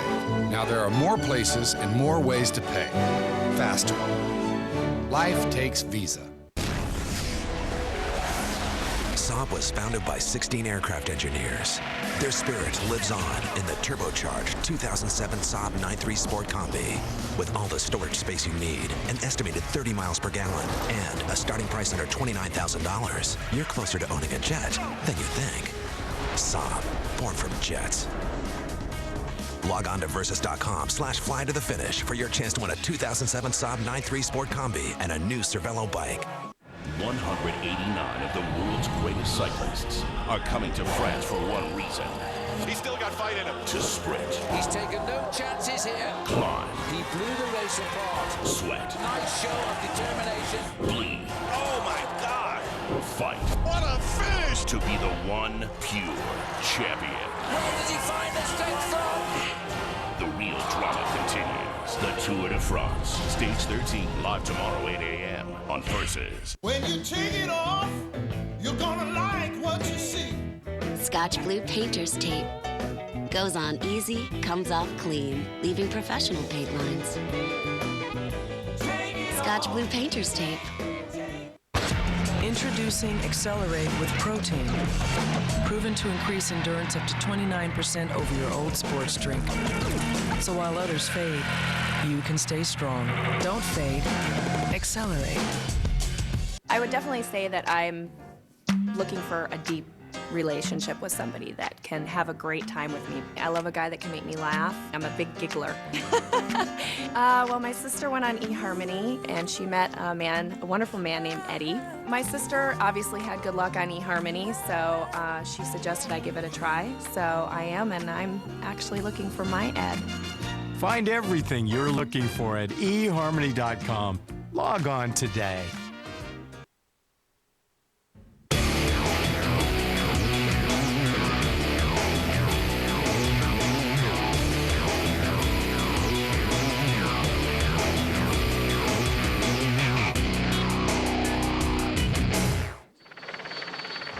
Yes, some of the scenes on today's stage as we've raced into the department of the Tarn here with two riders blazing a lone trail on stage 12 of the Tour de France. There they are.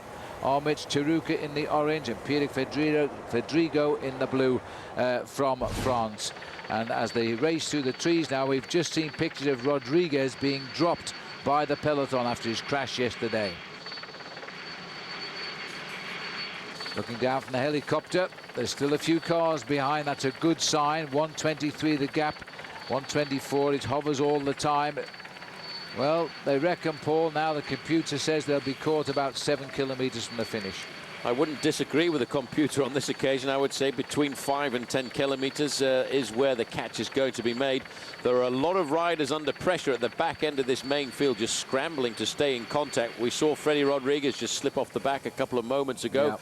That's not surprising. Freddie's probably hurting quite a bit after his accident yesterday, and he now knows that getting dropped so close to the finish, he's not going to get eliminated from this race. Well, we just passed under the 15 kilometres to go banner. There's still hope for these two. They're still going downhill. 1:24 is the gap. Fedrigo doing most of the work now, but the youngster from Euskaltel Euskadi doing his very, very best. Still the same teams doing the work on the front. 2 riders up here from Française des Jeux, the rest from Team Lampre. And then the yellow jersey just watching and waiting. He's no need to do anything. He's probably thinking about what's going to happen tomorrow in the individual time trial. We all know it's his Achilles heel. He lost 6 minutes last year in the first time trial to Sergei Gonchar, lost 4 minutes to Oscar Pereiro. So it's going to be a very big test for him, but it's a slightly different time trial, Phil, when you've actually got the yellow jersey on your shoulders.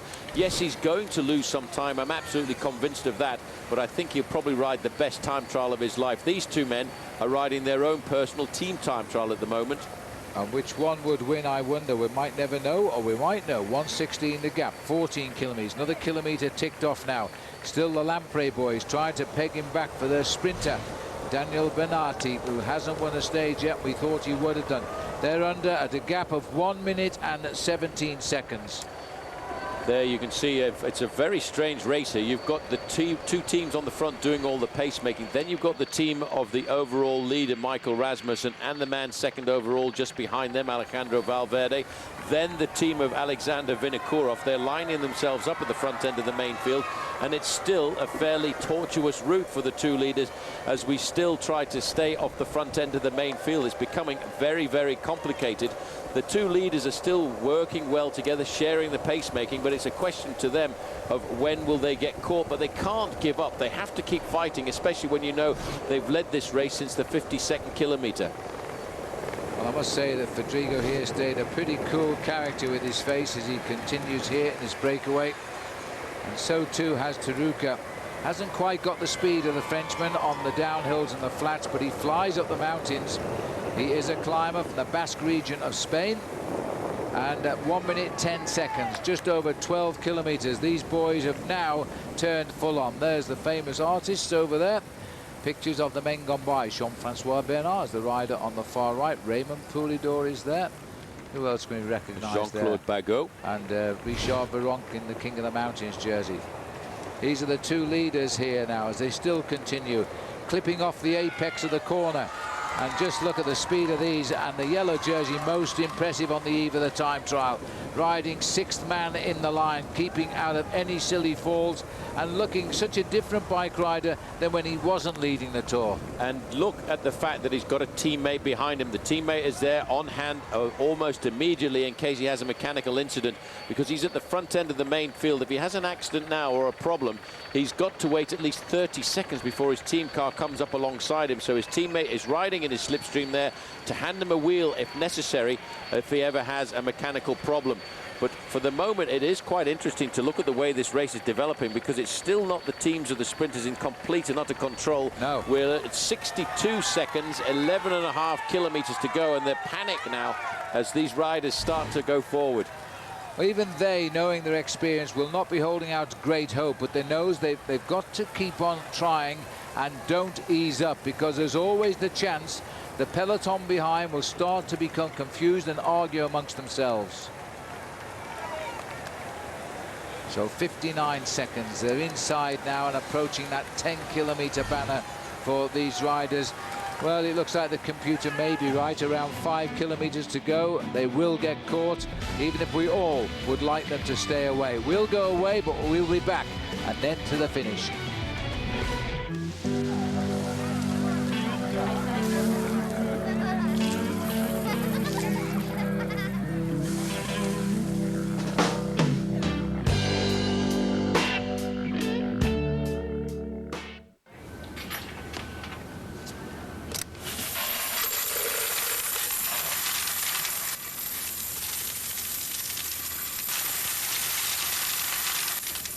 Want a shot at $100,000?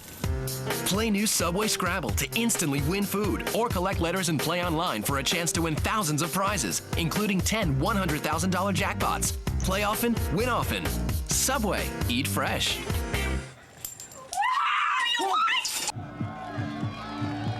The Cervelo SLC SL is a pure sprinting machine. Learn more and enter to win the Cervelo Dream Bike at competitivecyclist.com. When my doctor told me my high blood pressure may have led to my erectile dysfunction, I was surprised. But then he said there was something I could do. When I found out my diabetes could have led to my ED, I learned there was help. My doctor told me about Levitra.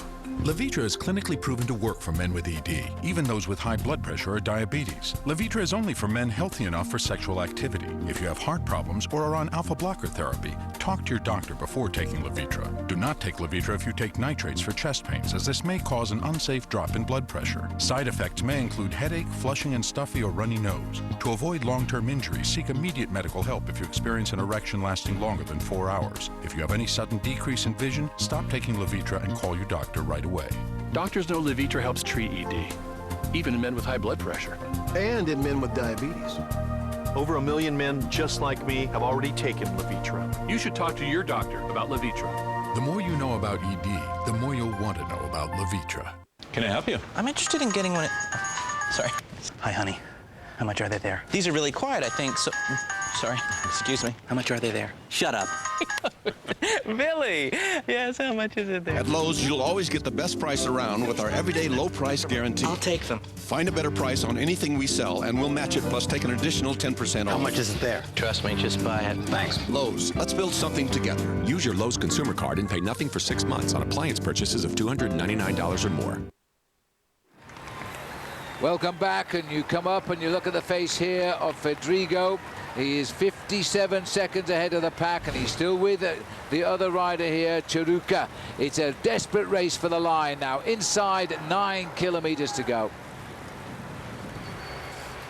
A look down from the helicopter, 8.4 kilometers, 55 seconds the gap. We've seen the world time trial champion slide off the back of the race. We think he's saving himself for a big ride tomorrow in the time trial. Cancellara not interested in finishing with the peloton.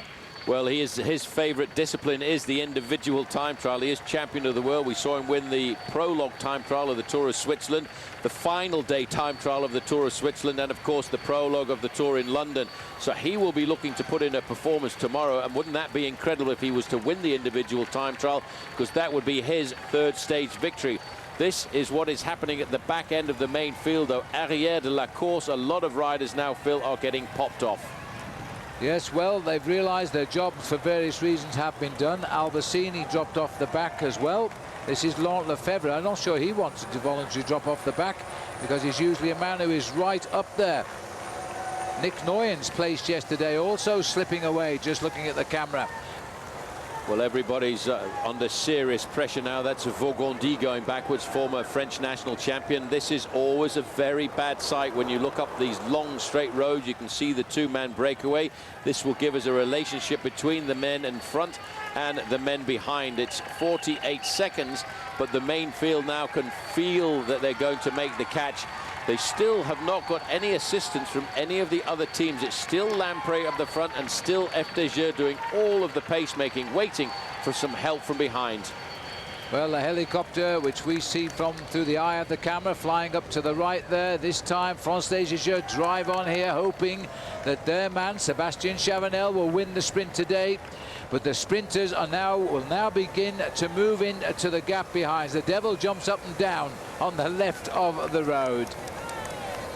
The tempo of the peloton now as they close to within 44 seconds that the leader's just gone over a ridge on this road.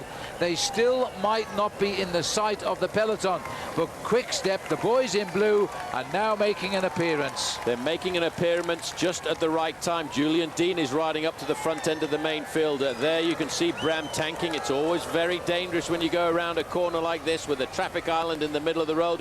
I think everyone is around safely. They're now at 3/4 of a minute. In fact, less than that at 42 seconds. Now they're trying to get themselves organized. Liquigas over on the right-hand side are trying to move Pipo Pozzato up to the front end of the main field. Julian Dean is not too far away either. He will either be looking after himself this afternoon or Thor Hushovd, but I think the Kiwi would like another crack, because if he hadn't gone down yesterday, he might well have been very close to the victory. He would have been. We're into Val d'Euronque here now, which brings us away from the hills for the day. We're onto the main road running down to Castres. It's fly, fly and fly again. These two riders are at 6 kilometers now. Yes, we'd all love to get on the bike and pedal it with them because they are the moral winners of the day, but it doesn't work like that. Chiruka now, they're saying, is given 53% of the energy, which is more than Fedrigo, but it's always Fedrigo when I see the pictures. Well, let's not forget there's somebody sitting around the back of this car that we're commentating from with a little stopwatch trying to figure it out, but I have to say that Fedrigo looks very cool and still looks very strong. But I have to admire the courage of the young climber from Euskaltel Euskadi, because he's finding some energy from I don't know where to keep himself in contact and keep himself still in with a chance of survival. But Phil, when they go under 5 kilometers to go, I would think that clock is going to read just 30 seconds, and that is not enough. Well, Chiruka here, the rider in orange, he rode last year for Barlow World when they weren't given a wild card into the Tour de France. He's never been in the Tour de France before. He comes here for Euskaltel Euskadi. He's never won a bike race. I think today we are seeing him come of age and actually do the best performance of his young professional career. Now, they're still trying to sort this out here. Well, they're losing a lot of pressure. You see what happened there. A rider from Crédit Agricole that just couldn't stay on the wheel of the rider in front of him, so he hand-slung the rider from Quick Step onto the wheel. It's a little bit of an illegal maneuver, but it's a professional foul to assist a rider because you've just left a gap in the front of you. But if it's seen by the judges, he'll be on the communique overnight, and a few 100 Swiss francs and a few seconds for helping a teammate in that manner. It's certainly not allowed, of course. Clock is counting. The gap, we're told, might be 30 seconds. Let's wait till that banner. There it is. As we see the leaders go under now. 32 seconds is the gap. It was 57 seconds 5 kilometers ago. Well, it's a big battle. They've shaved off half a minute in 5 kilometers. They need to shave off another half a minute in the next 5 kilometers. But look at the pressure on the front. They're going absolutely ballistic at the front end of the main field. They really now know that they've got to give everything if they're going to pull this race back. Well, they are throwing everything into the chase here, and it could be a catch right in the home straight. These boys are defying the peloton, and it is a terrific race into Castres. 4 kilometers to go. The gap at 5 was 32 seconds. It might be now 25 seconds. We'll know in a minute or so. They will begin to think they might just get in by the skin of their racing shorts. Well, they will not give up until they can feel the main field behind them. There's no organisation now. This is not a very good chase. It's turning over towards the advantage of the two leaders. And at a point like this, when you follow two men out at the front end of the race, you want them to survive. It's 22 seconds now, Phil, at 4 kilometers to go. That really is not very much. But the two men at the front will not give up. They'll keep fighting. Tom Boonen now looking calm and collected, pushing his radio button there to talk to the team manager. What do they look like at the front? Are we going to catch them? But he's still got to stay there and wait until the last moment. If they continue to gain at the current rate, they will catch them 250 yards before the finishing line. And I can't believe that they can't win now if they really... To look at the face of this little man here. Amach Chiruka, the lightest man in the race. He weighs 56 kilograms, and he's a climber, and he's desperate, and he's at 3 kilometers. 3 kilometers to go, and I'll tell you one thing, if they look over their shoulder now, Phil, in these long straight roads, their main field will be right behind them, but they can't give up. They've got to believe right until the moment that they get caught that they will survive. The main field there is waiting to pounce, and under that banner there, it's just 13 seconds. They're saying 15. Let's give them 15 as they go under that banner now. 15, that was 10 seconds off in that kilometre. As they now come relentlessly. These are the boys in blue. The men of the rider in green. Tom Bonan trying to lead him to the line. Eric Zabel's boys in the light blue are getting mixed into this now. This is going to be a desperate finish because these two riders are confusing the teams of the sprinters now. They should have been caught by now. They should be thinking of the sprint win. Instead, they're still having to chase two riders. Well, that's the traffic island there at just around about 2.3 kilometres to go. That would slow down the main field. A couple of guys have gone the wrong way. Sorry, mate, I think you're going to lose a few places in the line when it lines up again.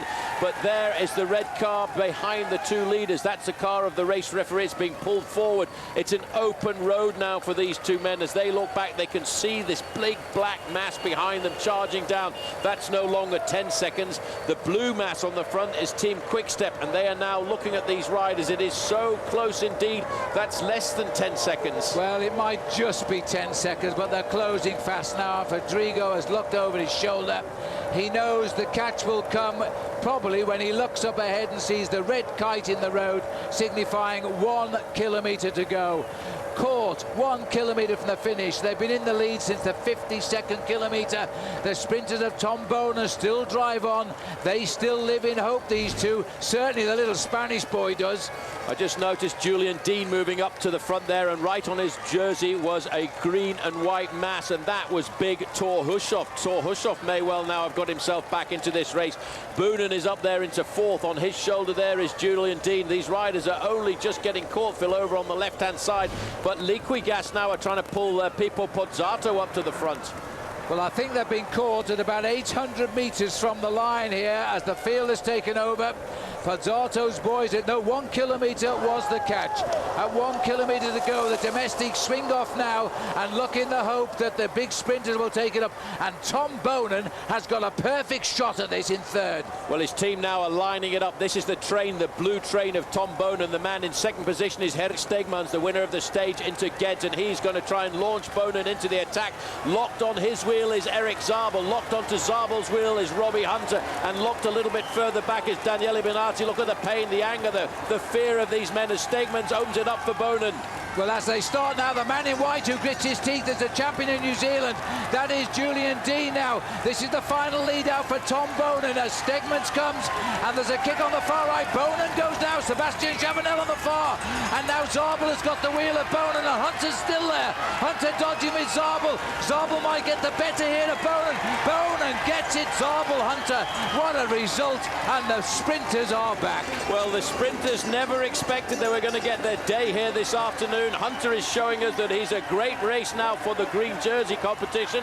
But what about the old man in 2nd place there, Eric Zabel, getting himself some points? Look at this. This is a royal sprint here. You can see the great lead out by Herk Stegmans.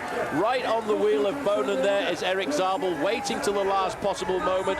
Julian Dean running out a little bit of pressure, but look at the great comeback by Hunter in the red and white there. He will not give up, this man.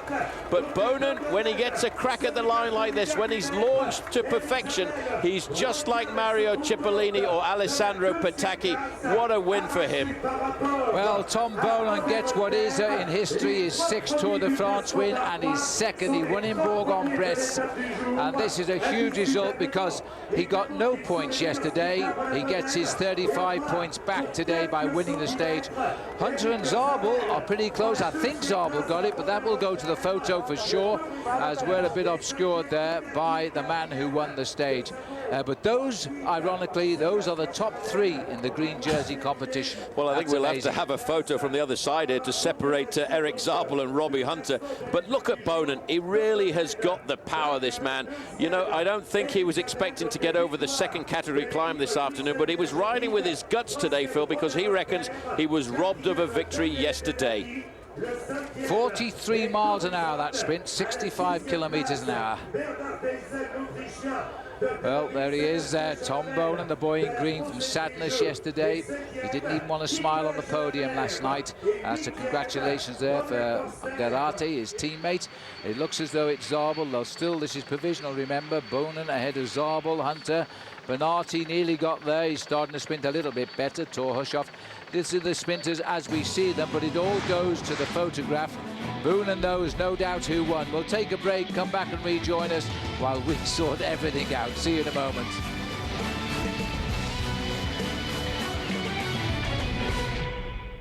Prices they got in here. $8 candy bar, $11 for a can of tuna. Now, it's prices like these that's keeping folks from living the high life. Sir, where's your beer section? Thank you. A good, honest beer at a tasty price. That's what we stand for. Clean up on aisle common sense. Hey, let me grab this. That's how we do it. Get in and out, boy. You just lost your right to sell Miller High Life is what you did.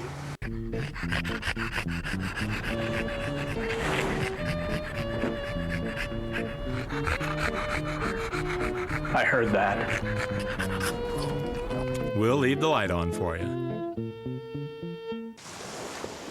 We know what men like. Mitchum Smart Solid. Powerful protection, unbeatable against white residue.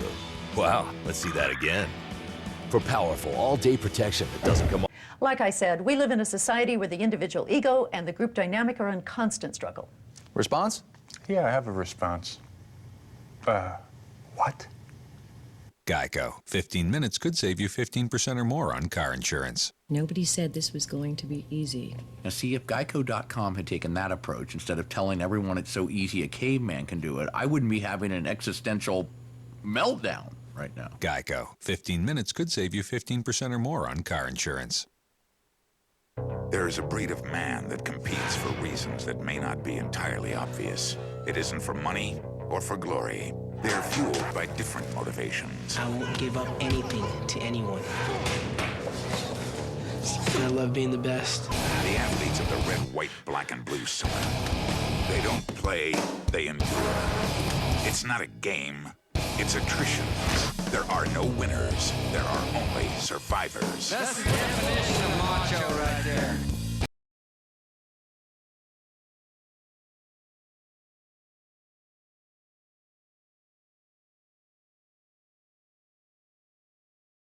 This is not a sprint. This is a death march. Oh, dear me. Very nasty tumble there. And that is a horrible crash. And he got nailed there. That's a huge fight-turning punch. Tap out finds a fighter who's got the determination, skill, the belief. He's family. Oh, that will definitely make a lot of pain. Are you kidding me? The straight left out of nowhere. He's out. This fight is stopped. He's got to tap out. The Versus Red, White, Black, and Blue Summer. A celebration of indomitable spirit, intestinal fortitude, and an amazing threshold for pain. The Versus Red, White, Black, and Blue Summer continues all summer long. Well, they're still coming home here now. These are the boys who sat up on the run-in. Fabian Cancellara didn't want any of it today. He's thinking of tomorrow there as he zips up his rain jacket. Well, the reason for that, I'm absolutely certain, is the individual time trial tomorrow. Fabian Cancellara didn't want to waste any extra energy on the run into the finish because that is energy he will need tomorrow. But Tom Bonen is the man of the match this afternoon, and I take my hat off to Tom Bonen, getting his second stage win in the Tour this year. And really, Phil, it's rather strange because I was expecting him to win the stage yesterday. All right, well, as Bonen crosses for his second stage win of the Tour, the fourth of his Quick-Step team, let's have a look at the stage results. Bonen at the Zabel, the photograph did it. He got the better by the width of his racing tyre over yesterday's winner, Robbie Hunter, so he is having a great tour. Daniel Bernardi trying to get up there for Lampre. They certainly did a lot of work to get him up there. Finished fourth. Thor Hushoft in fifth, so he's getting back to his old form. Eisel in sixth. And Sebastian Chavanel, after the teamwork by Frances Leger, he only finished in seventh place there. Robert Forster dropped yesterday in the crosswinds, got ninth. And some interesting names getting up here in the sprint four. Bichot, Elminger, Moreni, Sarsi. There's a lot of names on the road for him today. And Anthony Jeslam. And Filippo Pozzato only 17, so he didn't mix it with the big sprint in the end. A great result, though, for Barlow World's Welshman, Thomas Geraint Thomas from Wales. Good result, that. Julian Dean faded quite quickly, and the German-speaking Australian, Henrik Hausler, there in 22nd place. Well, it was a very good race in the end. I felt sorry for those two. Well, you always do. You know, when they get caught so close towards the finish line like that, you want to just blow on their backs and blow them to the finish line. But unfortunately, the main field were thinking something different. And for the sprinters, I think they really were surprised to win today, because most of them probably thought they weren't going to get over that final climb. One thing's for sure, the top 3 riders in that green jersey competition are the top 3 most consistent riders in this race. They're always in the finish when they can. I mean, Hunter right there again, Zabel on the left here of the picture, challenging Tom. Tom fears Zabel most of all. Well, he does, and I think today Tom Boonen will take this as a massive, big advantage to him, because he was fearing today that Erik Zabel was going to get over that climb in a group of 50 or 60 riders and extend his advantage against him in the green jersey competition. As it happens, Tom Boonen, look at this, when that man has got a good crack at the win, he gets the old turbo whistling right down the middle. It's a straight line, and he throws it at the line to get his victory. But how quickly did Robbie Hunter come back there? Terrific for Robbie Hunter as well. I mean, he also been a little bit of celebrating last night. The first African cyclist ever to win a stage of the Tour. We actually spoke to him on the phone afterwards. He was very, very happy, to say the least. And Erik Zabel, the grand old man who's worn the green jersey a number of times in this race. But the secret of winning the green jersey is consistency. When you win 2 stages and you finish second on another one, you're consistent. Well, Tom Boonen is consistent, and a great debt of thanks to the team this afternoon, because they led him out to perfection, and a brilliant lead out there, of course, by his man, Gerd Stegermans. The overall contenders, Phil, today, they just sat in the pack and thought about tomorrow. Well, they didn't. You can't blame them for that. And one man who wants to win tomorrow, too, he tailed off on the running. That's Fabien Cancellara, who led this Tour for the opening week of the race. I think we can show you the overall standings in the end. Today, of course, is our Michelob Ultra general classification. No change at all. The time gaps remain, but they won't tomorrow. They will differ. Rasmussen had a great day today at the top of the leaderboard, but the other boys looking for the time gaps on the right, and I think we can expect Kloden in 7th to move up, Leipheimer in 8th to close the gaps. Well, that's the important thing. Tomorrow is going to be a very important individual time trial. It will change the top 10 dramatically. Andre Kashakin is riding solidly. Frank Schleck, a little bit disappointed with him to be outside the top 10. Christopher Moreau of France, though, he is probably the most upset because he lost big time yesterday.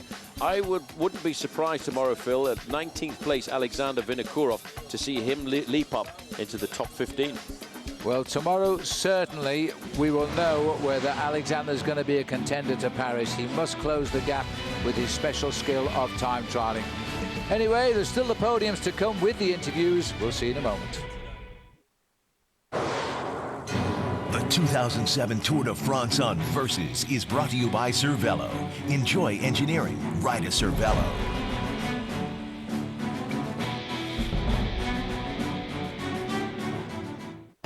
People are always asking us why we insist on making the strongest frames in the industry. It's because on the roughest roads, you need the confidence that the Pro Tour's lightest frame is going to get you on the podium.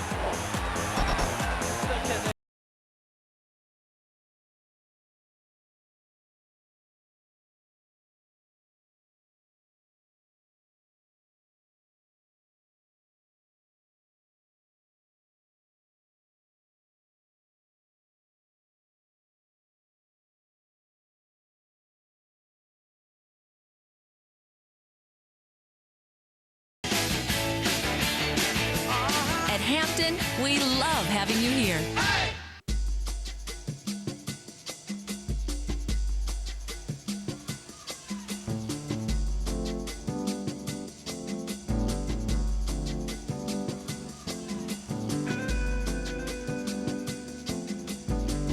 Your life doesn't have one dimension. Neither should your beer. Michelob Ultra. Rewarding taste that's made for the way you play. Live life to the ultra.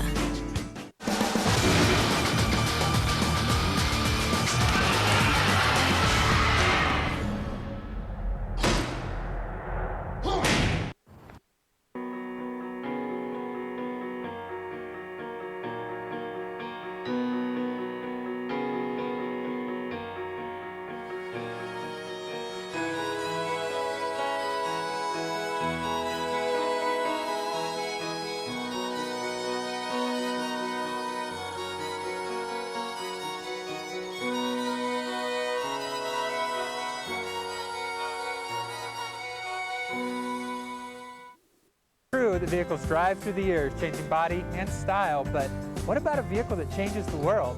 At Longmont Toyota, the evolution we see in Toyota hybrids will change the way that future generations build vehicles. But a cleaner engine doesn't just mean a better environment.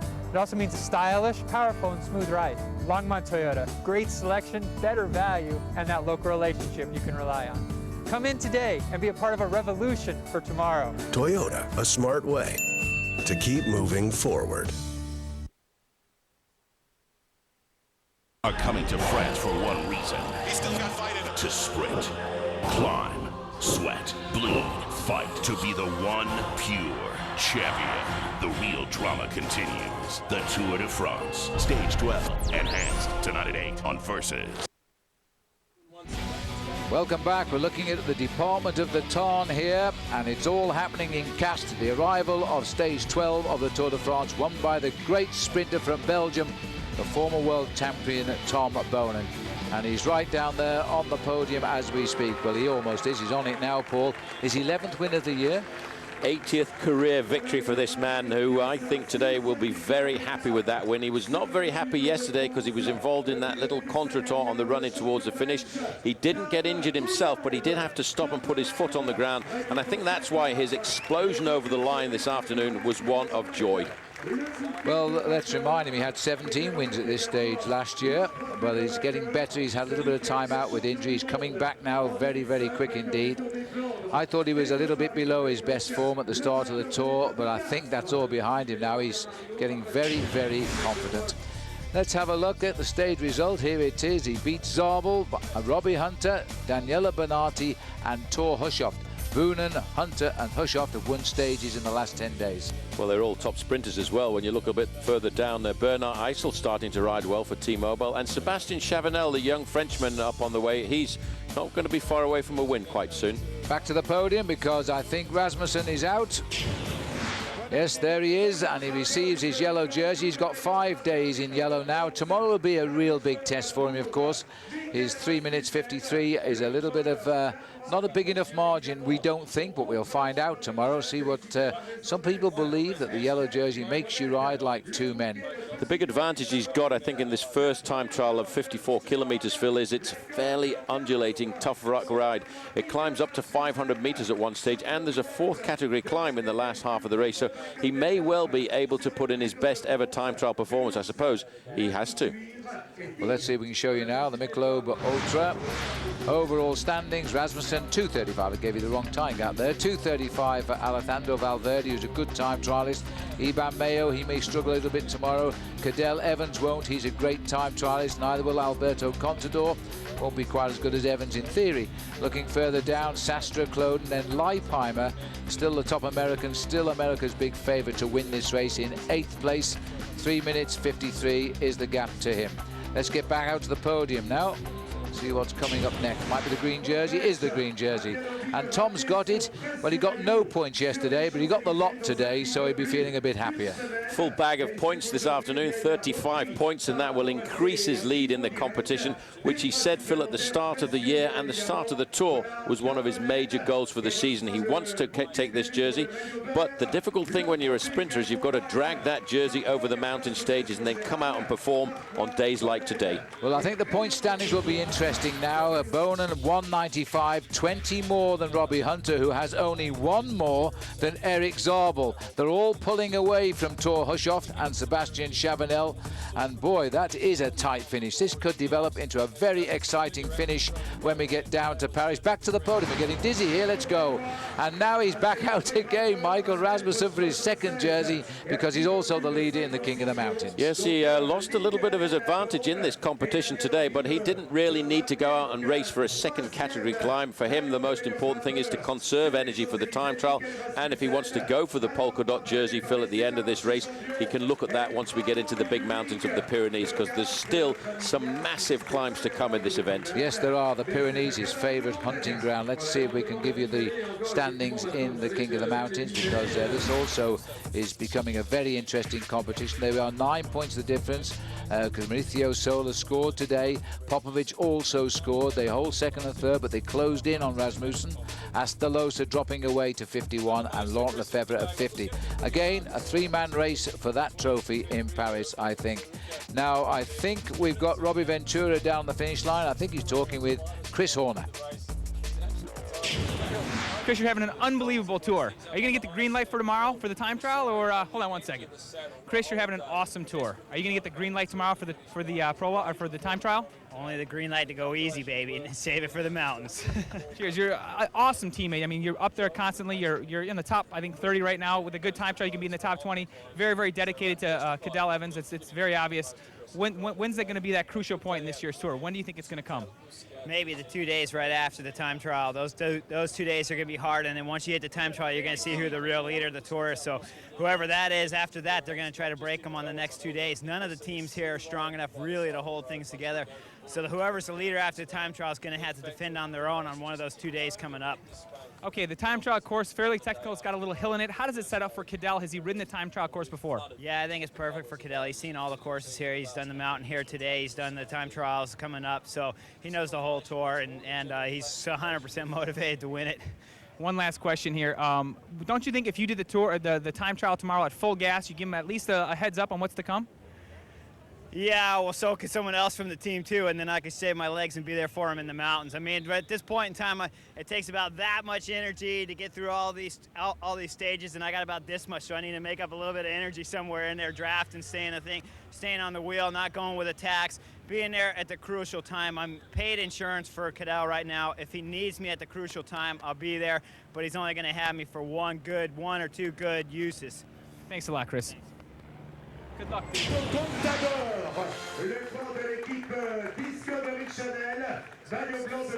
Looking down at the, well done, Chris Horner. He's confident, but looking down here, Paul, it's now the man who sits 5th overall in this race, Alberto Contador on Discovery Channel. And he's not a bad time trialist either, and he really is a star of the future. It's going to be an important rendezvous for him tomorrow afternoon to see how well he rides. And, of course, it's going to be important for him because not too far away from him is his own teammate, Levi Leipheimer, who's trying to wave the flag for the United States. But Team Discovery Channel as a team, Phil, I have to say, are very solid indeed. Yes, it's going to be a real interesting battle tomorrow. Contador shaking hands again with Bernard Hinault. And don't forget, you can see Bernard Hinault tonight on the Alan Bob Show, prime time, because Hinault said he'll come along and have a chat with us. So that should be interesting. Enjoy that tonight, 8 p.m. Eastern Time. Well, it is going to be a terrific day tomorrow, isn't it? Because the time trialists are going to come out and fight. And I think fight is the word, because I think at the end of this tour, the top tour riders, Paul, are going to have to do it themselves. Well, that's what it's all about, the individual time trial. It's a long, lone, solo effort. The man himself against the clock and against the route. And it's a very difficult route tomorrow, in fact. It's not a flat time trial in any way or form. We're a long way from London. We've gone down through the Alps. We're right now down in the sud-west of France, and that's where the time trial is going to be. Moving away from Albi, out on the course, there's a 4th category climb in this time trial, and if you look at it, it's 54 kilometers in length. It is not an easy course, and we're going to see some massive differences in time. Well, there we are. We are live with you tomorrow at 8 a.m. Eastern Time, a little bit earlier than normal, so set the alarm clocks now. And then enhanced primetime coverage will come your way with Alan Bob tonight at 8 p.m. Eastern Time. We're going to show you all about a great time trialist there, Jacques Anquetil, and also an interview with Bernard Hinault. Well, a terrific day of racing again in the end, and again the Great Escape didn't work.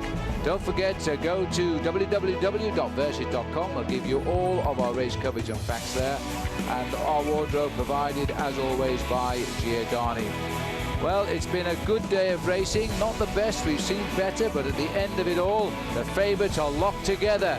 Now it's for the race of truth, and that is tomorrow, when we'll see you again. Goodbye.